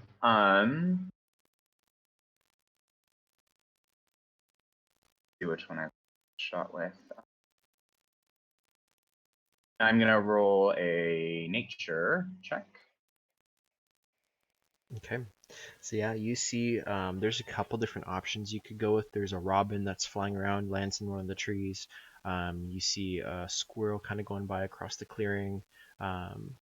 There's, there's whichever type of animal that you wanted to try to, if you want to go further, and you could probably find even like a deer or something. What would you like to go find? I think that I will talk to the squirrel because I assume that they are probably the most intimately familiar with the trees in this area, and it looks like the trees are sort of the focus right now. So I will choose to speak with the squirrel. So I will cast Talk with Animals. Okay. And what do you say as you approach it? It's trying to find nuts, obviously. So it's kind of looking around for acorns on the ground, kind of pauses and looks up at you. So, I see that you are getting some nuts right now, and I was wondering if there's any chance that you might be interested in some help from me. I would love to help you.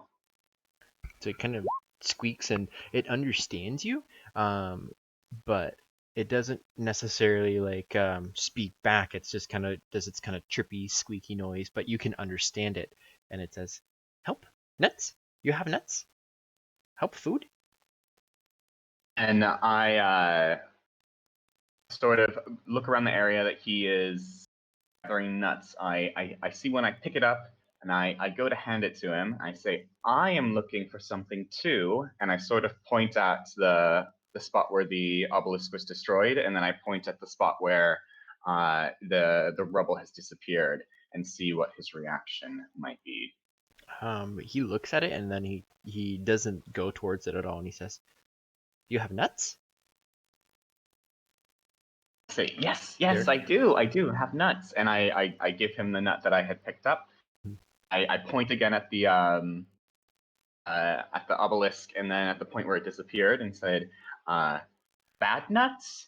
You see bad nuts?" He like is trying to process what you're saying with its two intelligence, and then it says, "Bad, bad tree." Bad tree. Okay. Bad nuts. Bad tree, bad nuts, bad nuts. Okay, thank you. I turn back to the group. Sorry, that was awesome. Watching this dumbass druid just chattering nonsense with a squeaking mouse. Oh, it looks like obelisk that was destroyed. It was a little bit hard to understand exactly what he was saying, but based on what I gathered, it looks like either obelisk rubble has been taken into that tree, or it is up the tree. It's somehow associated with that tree. So I think that's. Sorry. You want to go investigate the tree? Yes, I will do a tree Which investigation. tree? Yeah. One over here. You can put your mini Sorry, on him, maybe. I would also like to move my mini. Here-ish is I think where you said it was. Yeah, so what are you going to investigate with the tree? You found that there's the little arcane symbols that have been etched into the wood. Are you going to climb the tree? Are you going to dig under the tree? Are you going to carve through the tree? Or what are you going to do? I would like to. Sorry, matey, how tall are you? Matey is 5'6". Okay, so he's taller than me. So I'm going to look up into the branches of the tree. Do I see anything out of the ordinary? Yeah, if you climb up, roll an investigation check. Okay.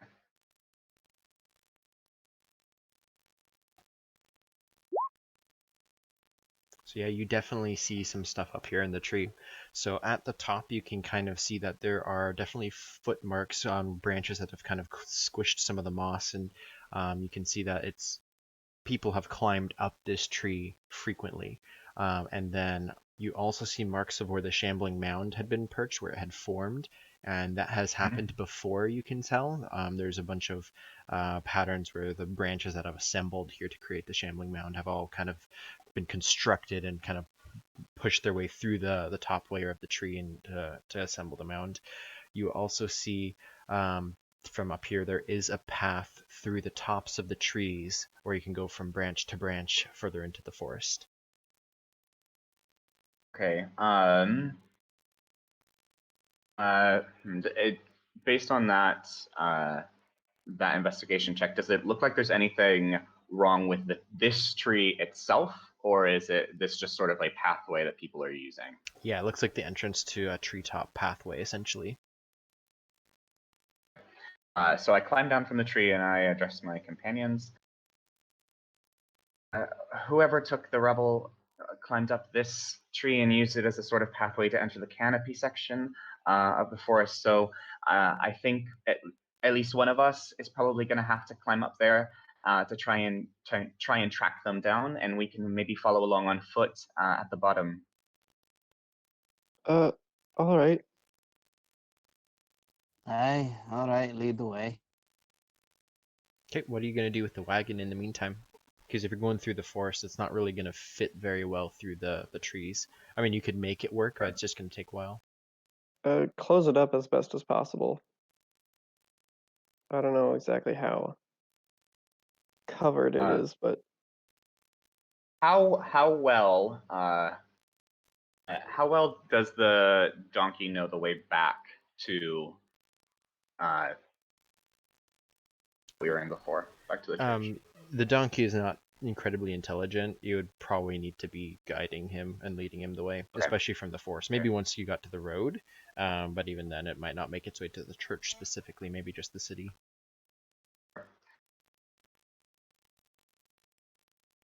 I don't think that's a good message anyway. Right. Think maybe we should check to see if there's anything on her that if a passerby were to see her, that they might take it, and we can take it with us and then give it back to her once we go back to Tell you town. what. I just don't. How about, I'm sorry to interrupt, but maybe it would be a smart idea if we were to go back with the bloody donkey. All right? We can't Sure. exactly leave this thing here by itself. It could be attacked. And if we're going to send it back, half a bloody day. Donkeys are stupid, man. They'll get lost. No, I mean, not to disparage this specific donkey. I'm sure it's a lovely creature, but they're bloody idiots. No, I understand what you mean. I would feel not great about sending it back, expecting it to arrive safely at its destination either. So would we like to go back to the church and maybe? I think perhaps it may be a good idea to take the time. I'm sure that whatever they've got going on, it's not going to affect us within the next 24 hours, say. Sure. So, and I don't think that I there's think we should. necessarily a safe way for us to be able to leave her behind without being exposed to the elements and to whatever else might come this way. I mean, you just saw what we just happened upon here. God knows what else might be around. Best case scenario, absolute best case scenario, somebody at the church might know how to bring her back. But I don't think that's exactly going to happen, let's face it. I don't think that can happen. I don't know if it can, but that's the absolute best case scenario. Most likely scenario, we can go back to town and we can find someone else to join us. I agree. I think that we almost got destroyed there for a second, and that was with all four of us. I think that 3 of us were just cutting our likelihood down more than we should. It was also very lucky. Aye. All right, let's head back. What do you say? I agree. I suppose. So I guess the situation is we're taking the cart back to the church, just sitting next to a corpse. Matey is not Yes. scared of corpses. He is definitely not afraid of death at all. Definitely. No concept of mortality. So, yeah, it's again, it's a long ride back. I presume you guys are pretty quiet, unless you have any conversation that you want to do. But the road back from the grove here back to the road, 30 minutes or so. Quite a bumpy ride, jostling you guys back and forth as the donkey rolls over roots and twigs and uneven surfaces. And then once you get to the road, it kind of clears up. It's again almost 2:30 at this point, and it was about 2.5 hours to get back to the city and the church. So by the time you're actually rolling around, it's into the city. You enter Hollen's Rest, and it's about evening, dinner time. You can smell people cooking as you pass by people's homes and pass by the market, which has pretty much died down at this point. And you see the Church of Nula just looming ahead as you begin to get to the entrance. Do you pull up to the front of the church or the back entrance where you came in? I don't know if I want to go to the church. Well, it's the church's cart. We kind of can't just take it somewhere else. And they did offer us lodging in yeah. exchange for our participation We'll- in this, so I say we pull up to the back of the church where we got the thing from. I agree. Okay. So you pull into the back courtyard area. You see the stables. Some of the nuns come over and they see the body within the wagon, and they kind of freeze and like, "Oh, what happened?" We were Nature. sent. I jump off the cart right in front of them with a very loud thud. We were sent to a place where this we lass were not prepared for what we fought. You sent us to a very dangerous area. I would like to talk with whoever the hell were in charge of here. I've forgotten her name, but I don't give a damn. Get her out here now. The nun, who's again a young little like tabby cat, just turns and runs into the cathedral behind. One of the other novices kind of takes the donkey and is like, I'll go put him in the stables. And they just seem to be trying to get on to being busy while you guys are waiting. And you aren't waiting long before Lady Vera coming out in a hurry. Like, you're back. What happened? What happened? And she looks at the cart. Oh my. What happened? We're ambushed, is what happened. We were ambushed by this horrendous creature, and it killed one of our companions. Killed you? You're You telling sent me us. that this previous venturing party, you couldn't have warned us? Told us that this thing is going to be waiting for us? She looks honestly, legitimately taken aback, like she had no idea someone would die from this. And she says, "That can't be. The obelisk was destroyed. It should be gone. What attacked you? Which is the druid, not the druid, did the, what's it called? Did the dryad live? No, it didn't look like a dryad to me. I've seen a fair few in my time. That thing was like it was a writhing mound of vines, and it was unnatural. But no, it wasn't a dryad. Oh, she goes over if you'll let her pass, matey, and she's gonna look in the cart and examine Isis a little bit and just kind of see her limp body in the wagon. She says, "No, this can't be right. This shouldn't have happened." And she looks up. Matey is going to move up behind her and just sort of tower over her, not saying anything for the minute.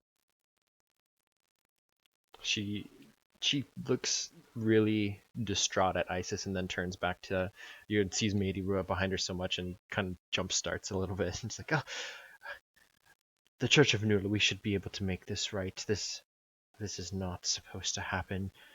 Bring her into the church." And then I if would you'll like to lean down very close to her and tell her, if you don't bring her back, I'm going to make sure you can't bring anybody else. You understand me, love? she this time doesn't say anything about like Ooh, your nice. wow. But yeah, she Dang. I have scribbled on the angry eyebrows. I am fully prepared to Yep. fight everything. So she doesn't. And you hear a little bit of pee, like. Yeah. In Your her ears fold down. normal self would be instinctively to like buff up and try to like react and say, you know, "You're a pirate, you can't do that here." But instead, she's just quiveringly quiet. And then she steps around and says, "Of course, that's only fair for you to feel that way. Bring her to the church." And then she kind of leads the way, if you'll follow, into the church. When she gets to the sanctuary, she kind of claps her hands and motions for all the clergy to kind of disperse the congregation that is in there, and says, "We must have a vigil tonight. The church must be closed to all until the morning. Please be gone." And then she begins to usher out all the people inside the church.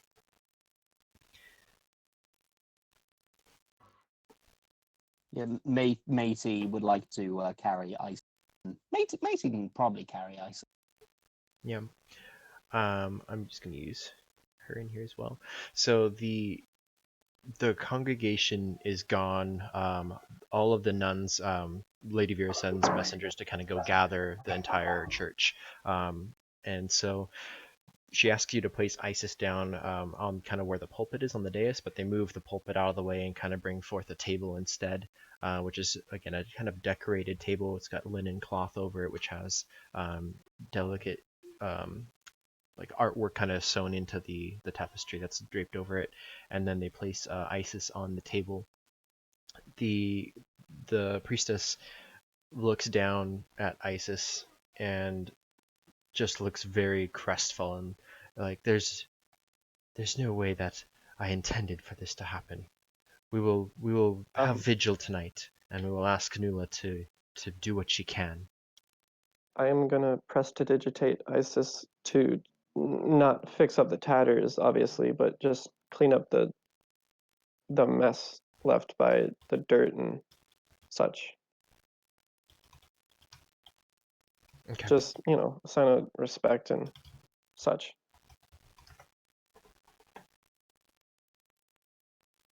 Follow the procession into the church, and after everything is starting to get started, I just sit down heavily in one of the pews.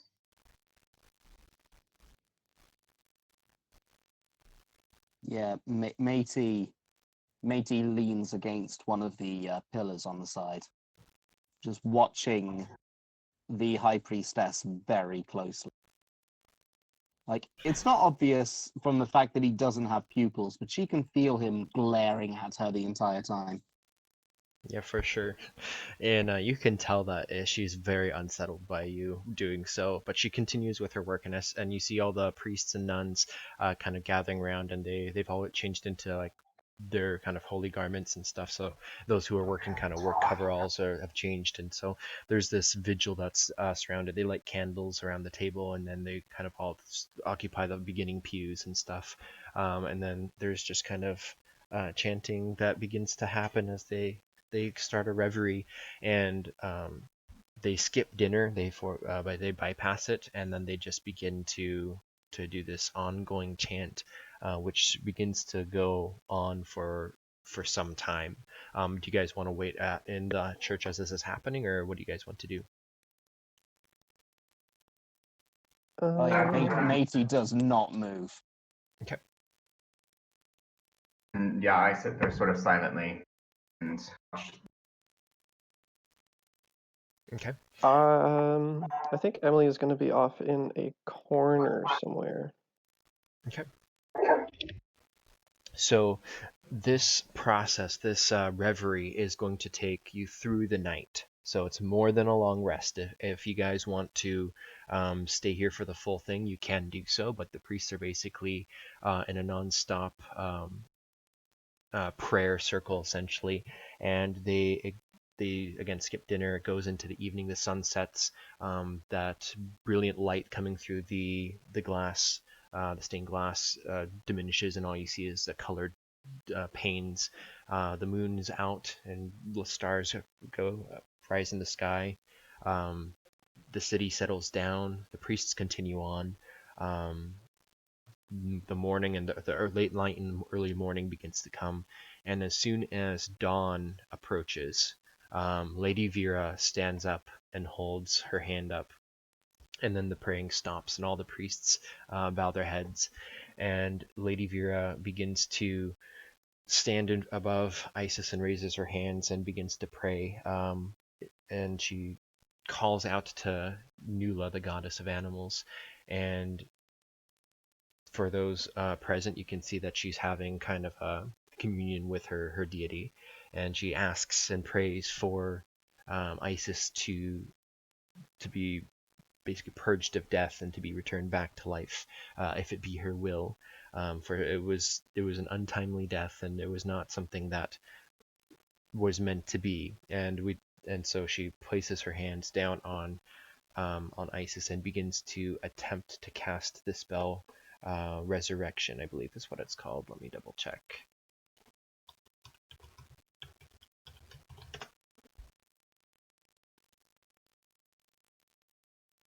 Okay.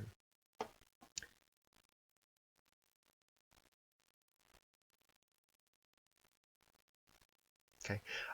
Isis, if you are still here in the roll 20, can you roll 1d20 for me? Please God, be something. Oh my god! Oh yes. yeah. Well, good for you. There is a jolt all of a sudden. Isis, your spirit and soul has departed, and you are basically in a gray landscape scene, just waiting to pass on to the next land, the next stage of your existence. When you begin to hear this praying and this calling, and it's something that's almost like an echo in the back of your presence, and you would turn around and just kind of look back, and you see this very dim light behind you. And do you want to wait, or do you want to go into the next realm, or do you want to look back at the light and listen? I would listen. Okay. Stop and listen. What's the noise? What do I hear? You hear the sounds of probably 50 or 60 voices all just kind of praying, and you hear your name mentioned, and you hear the deity Nula whisper to you through the void, and she says, Isis, you are not my servant, but my servants are asking about you. Apparently you've passed too early. If you wish, I can give you a second chance in the material plane at life. Is this what you wish? And before you, you see materializing this lioness, this golden furred animal with very kind eyes, kind of stepping out in from nothing into being before you. And she's a very regal presence about her. She's probably the most beautiful being that you've ever seen. And she kind of has a glowing golden light about her. Isis just immediately drops to her knees and bows her head and says, I wish to go back. I have things that have not yet been accomplished. The lioness nods and kind of crouches down, so she's bent over you and puts a hand on your shoulder. I do understand. I can send you back. It won't be without pain. You will become yourself again, and you'll need to rest. But I can send you back. I understand. Thank you.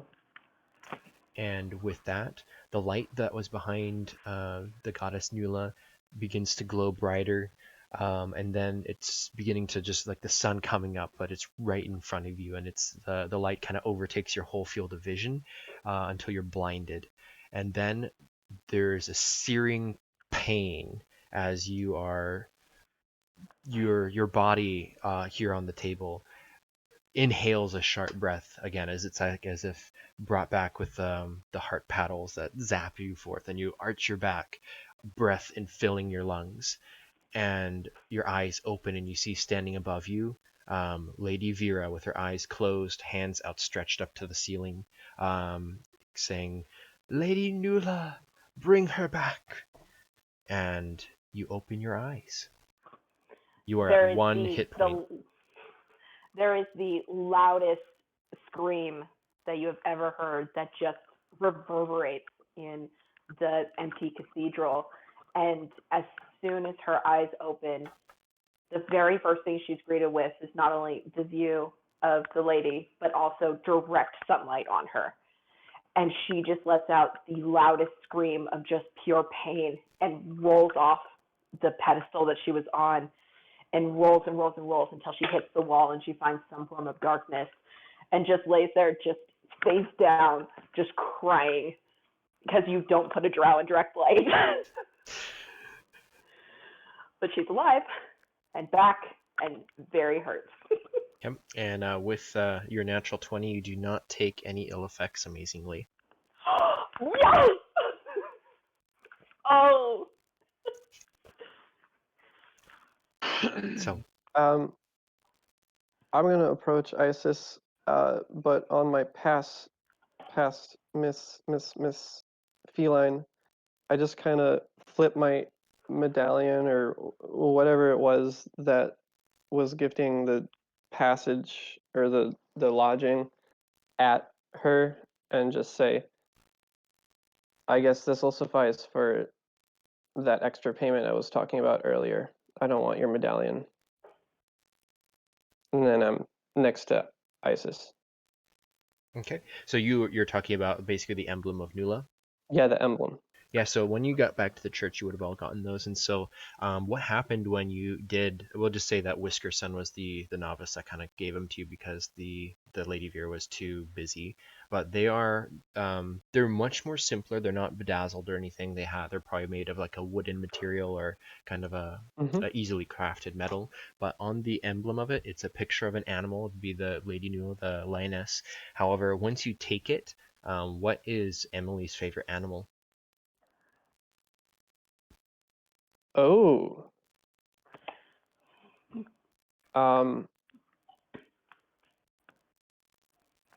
Gorsh. Snow leopard. Yep. So the picture of Nula morphs as soon as you take it, and it's now yours. And the image on it kind of morphs around in the wood. Or do you want wood or metal? It is. It does not matter. Okay. Probably metal. Okay. So the kind of iron or whatever kind of material it's made out of kind of shifts and changes, and then the image on it changes from that of Nula to that of a snow leopard. And then for Zook and Métis, if you accept yours as well, the same thing would happen to you. Do you guys take yours? Yeah. Does Métis? Yeah. Okay. Or sorry, go ahead. If Zook, what is your you want wood or metal, and what is your favorite animal? Well, Zook does not really wear metal, so it turns into wood, and then the image turns into a sparrow. Perfect. And how about Métis? Métis' favorite animal. Métis will take a metal amulet, and his favorite animal is probably. Oh, God, why did you have to make me think of this, man? He doesn't. There are no animals like way out to sea, dude. A fucking Do robots animals. dream of whale. electric sheep? Yes. Yes, his favorite animal is the electric sheep. No, it isn't. Come on, man. Could be a whale, or it could be a dolphin, or a shark. Eagle. That may be your Minnow. eagle. No, no, minnow. Kraken. Pick a kraken. That's Kraken would be Octopus is monstrous. pretty so good. chat. An albatross, Also, good choice. Is an which albatross is an animal or probably a not monster? good. That's a It's bird, right? probably An not a animal. good thing. Sailors are a traditionally suspicious lot, and an albatross is apparently a very serious portent of doom for a sailor. So it's probably not a good thing that he really likes. Yeah. So I mean, what? the implication wouldn't matter. The medallion kind of shifts, and the metal reforges itself to be that of the bird, the albatross, and that is your emblem of Nula. Shifting back to the dawn, so Isis, you roll off the table. Lady Vera is probably like so startled by you coming back to life, like almost she didn't expect it. But then she tries to catch you, obviously misses. You roll down and kind of crawl off into the shadow, and then Lady Vera quickly motions for all the priests to stay put, because everyone kind of like jumped and like they're about to rush forwards. And then she motions to Emily, Zook, and Métis, and she says, "Your friend awaits." Oh yeah, right. I'm Métis would like to walk over to the priestess. I'm sorry, I keep forgetting her name the moment you speak it.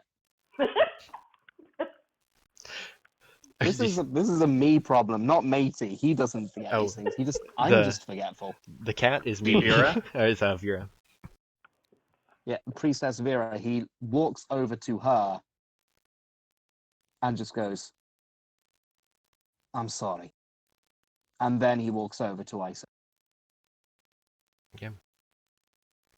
Wow, How Isis. how well can Vera read words? Because he was physically biting back, being sarcastic and Yep. mean-spirited. What's your wisdom score?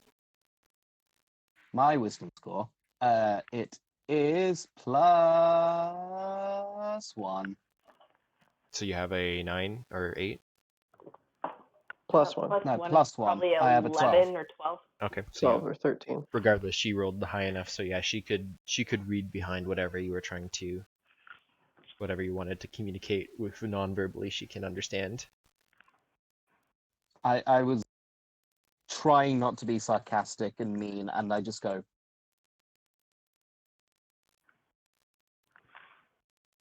before I walk off, and I join Ice. Did not hear a single word if you actually said something. No, sorry. he just I goes just silent. said thanks. Oh, gotcha. Okay. Like I did not I hear didn't that, mean but to I go really silent. wanted to know. Yeah. So Evident- go- Evidently, my mic and is then I leave. falling apart. so Zavira watches Thanks, as you and then I all. walk off. Yeah, she doesn't respond. She just kind of watches as you guys kind of all regroup together, and then yeah, if you guys want to have a moment, she's kind of holding off. Right. So I would have been the That's first one up hot. there. Because I was charging up there when the first sign of weird shit happened. So, I don't know. Welcome back. Oh, oh, Offer a hand. what, Isis will reach up and take the hand and like slowly get up into a sitting position and just lean her back against the wall and just, she looks like, she looks like she's like half drunk, half asleep. She's just so out of it at this point. She's just I'll like, sit next to her. oh, what happened? What? Oh, I feel sick. Oh my god. What happened? Yeah, Matey kneels down in front of her and just Oh, get some rest. You've been through probably not hell, but maybe. I don't know. oh, I don't know. I just remember fighting a tree tentacle thing, and then everything went black, and then everything went really bright, and then the sun hit me, and then I rolled over here. I'm Well, what do you know? tired. Life is black and white. What was that? I'm really tired. Well, what do you know? Life is black and white. I look at Lady Vera and I say, of everyone here, you probably have the most experience with this. Is it safe for her to take a rest? Lady Vera nods and says, "You're welcome to stay in the church as long as you need. We'll figure out the rest. But you are all welcome in the church at any time. I apologize for sending you on such a hazardous time. It was supposed to be easy. I had no idea. But please, remain as long as you need. And Isis," and she kind of steps forwards and kind of bends down back over to you. "I do need to warn you. Nula has brought you back once, but she cannot do it again. We're all given but one second chance." Isis blinks up at her, and then she goes, "Will you buy my pelts now?" Roll a persuasion check with advantage, because she really doesn't want to buy them. I'm just gonna be like, she's got a point. Persuasion? Oh my god, I have a -1 Well, to with Can I advantage. like assist with this? Well, she's already going to get advantage. 14. Oh, right. So Lady Vera like blinks, and for a moment, you can kind of tell that she's really wanting to say no, and she probably normally would have, except for the fact that you just came back and what just occurred. And so she kind of blinks and like gently nods and says, "We will liberate your animal skins." Let's see. So before she walks away, Isis is gonna reach up and grab her by probably her waistcoat and give her a tug and pull her back down and say, "I do want to go out and finish this for you, but we're gonna need a little bit more supplies than nothing." She shakes her head and says, "That's absolutely out of the question. I can't send you back out there. Not today. Not you must stay here at least a couple more days to rest." Her hand trails up the coat and grabs her by her collar and pulls her down again and says, "We're gonna go out one way or another. Give us supplies so we can finish this. But I am definitely napping." But of course, we are at your disposal. And she like pulls herself free and stands back up and turns back to see the whole congregation kind of watching. And she's like, she doesn't really know what to say. Like she almost wants to dismiss them, but it's also just the end of this holy ceremony. She doesn't want to necessarily do anything awkward, and so she just kind of straightens her collars and like nods to the group and says, "You are welcome to stay in the cloister and help yourselves to the kitchens. Again, you are a friend to the Church of Nula." And she looks at Mady for a second and says, "Even you, Warforged." Matey just nods. He is being almost scarily respectful and calm in this.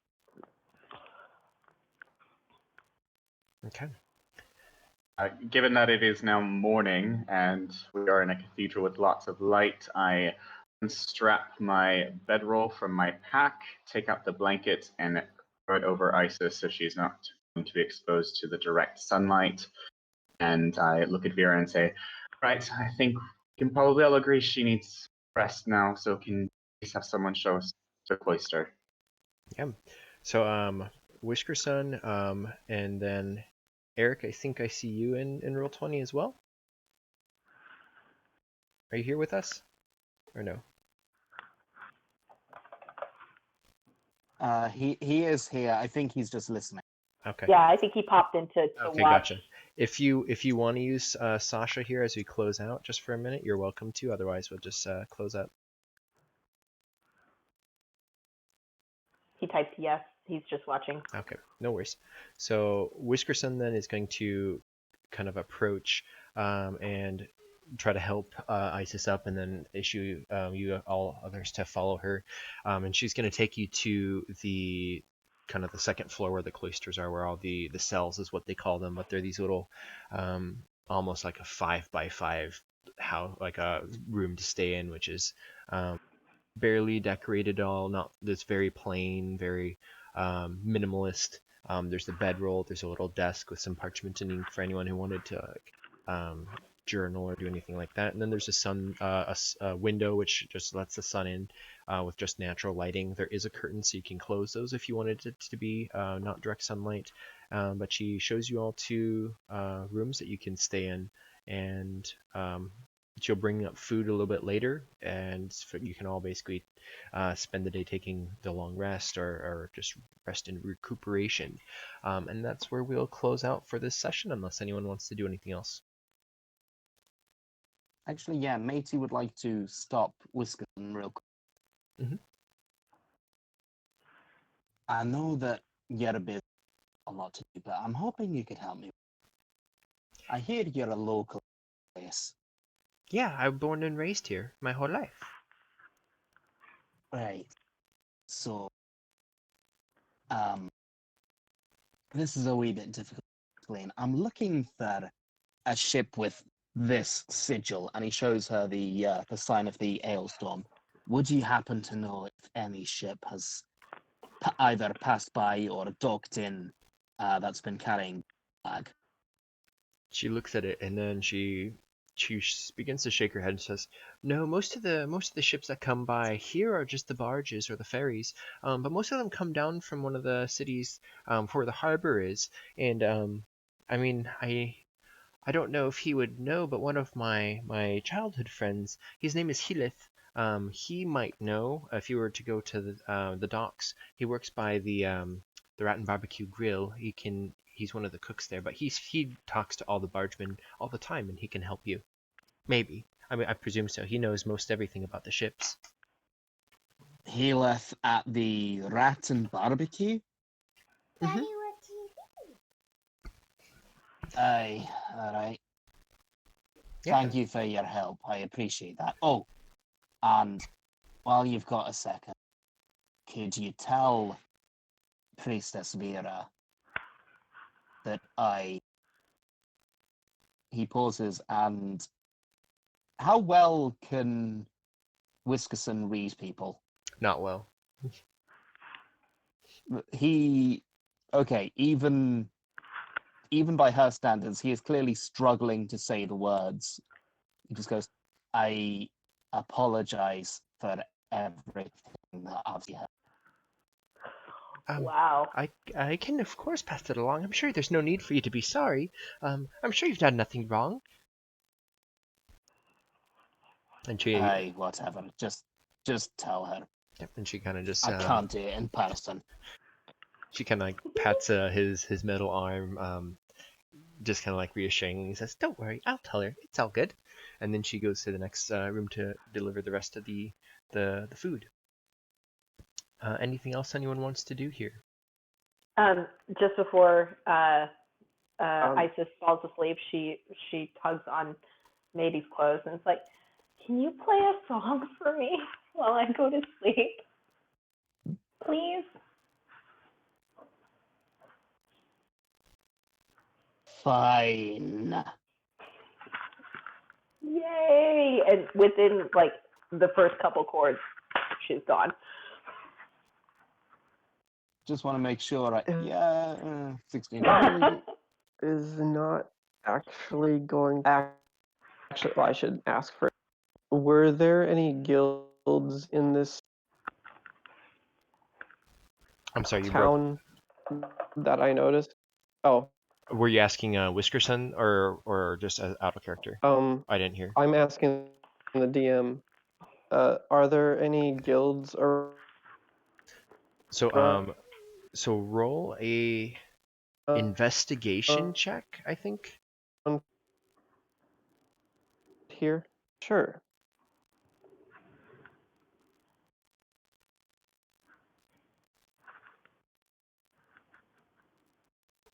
Because yeah, so as Isis is probably going back to sleep, and you would probably leave the church and kind of go out exploring the city a little bit and just try to.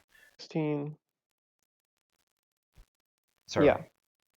Yeah, so you kind of go through, you go to the market, you kind of start looking around, talking around. You can determine pretty easily, especially if you talk to like a town guard, you can kind of find this information out pretty easily. There's a thieves guild here in the town, and it's not like an organized guild, but it's definitely like there's a thieves code. There's a group of people who all kind of know each other and work together in the outlaw type arena. You also know that there is kind of the church guild, which the Church of Nula is a part of. They all kind of coordinate together and work together for different churches. And then you also find out that in the next city over, which is probably no more than a 2-day ride, is another large city which hosts one of the largest adventuring guilds, which is called the Dungeon Delvers Guild. And that is by far the most famous one that you learn about. Okay. And that one's in the city over, you Yep. said. All right. Well, this is going to make DM hopefully. But Philip Bartrand walks into the guild, pays into one of the areas, gets out his 5 gold for the month, and takes lodging there. Okay. And this is in the same city, or do you go over to the next city? How long would it take to get to the next city? 2 days. Yeah, no, I'm not. I'm just being in this city. Okay, so staying here. Okay. Yeah. Alrighty. So he is going Philip Bartrand. If the guild areas have any knowledge of other guilds, then they will recognize Philip. to. That sounds good. I think what we'll probably do. Do you want to do a little bit of one-on-one role playing over like Messenger or something a little after this, and we can pursue that, or do you want to do anything kind of? I think that would be a good idea. Okay, so Yeah, sounds good. we'll pick that spot up with just you and I as your character kind of progresses for that. Right. And then for the doors of the church, they will close and we will call this one completed. So, well, incompleted, but completed for the day. So mission unsuccessful, but you still got your medallions for Nula. Isis, how many pelts did you bring in? It probably would have been 3. Okay, so you'd probably get 15 gold for them, I think. Sure, why not? Not a ton, but They only brought me back to life. Might as well take money too. yeah. For Mady and Zook, you would not get paid out on this one unless you're gonna try to push for it because the obelisk was not returned. If you want to basically do a follow-up one, we can continue this kind of story arc in the next one. I can coordinate it for, I don't know, maybe next week or just whatever time schedule works best for people. But we'll kind of pursue that offline. Yeah, anyone, any other questions or any other things? Me. Okay. Isis. Thank you, everybody. for bringing me back to life. I Yeah. really appreciate that. That was No super cool of all of problem. you. I honestly wasn't sure, and I wanted to stick around to listen and to watch and to see how everything played out. But the fact that you guys turned back around and took me back and brought me back to life, like that was super, super cool of all of you. Thank you so much. That means so much Yeah, to me. Matey was originally in favor of, they probably can't bring her back. Let's just do our mission. But then, as this short rest progressed, and Zook talked to the fucking squirrel, Matey just went, Mouth. I think No, it we're wasn't going well. insane. Maybe we should turn back. Yeah, you guys are Yeah. being dramatically underpaid for this, so. You're dramatically under-leveled for this, Adrian. Like, what are you thinking bringing in level 3s for something Well, that can kill them in listen. a one-shot? Well, Like, I was thinking there were more It level also got lucky 5s. with placements. I know Matey was level 5, and I was thinking there were more than that. I guess, whoops. Well, I'm But glad let's just that it say worked out the way it Emily did, though. is definitely very glad to have helped you. Aw. Yeah, here's the thing. You threw 3 level 3s at this, and then Matey's like the grumbling dad of the group. Like, has to stop the children getting into trouble. Yeah. Correct. And then one of his children died. So that was a bit of a... The laugh was too powerful.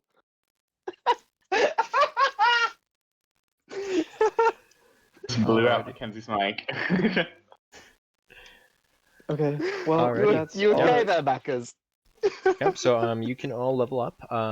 And so whoever's level 3 goes to level 4. Matey, you'll get to level 6. Not a Oh, ton hell of yeah! Yeah, That this is definitely where doesn't good feel shit happens. deserved. So not a ton of Sorry, loot, pardon but my enthusiasm. Pardon my That's how you enthusiasm, can but tell I it am was not fully me who was prepared for enthusiastic level about 6. that.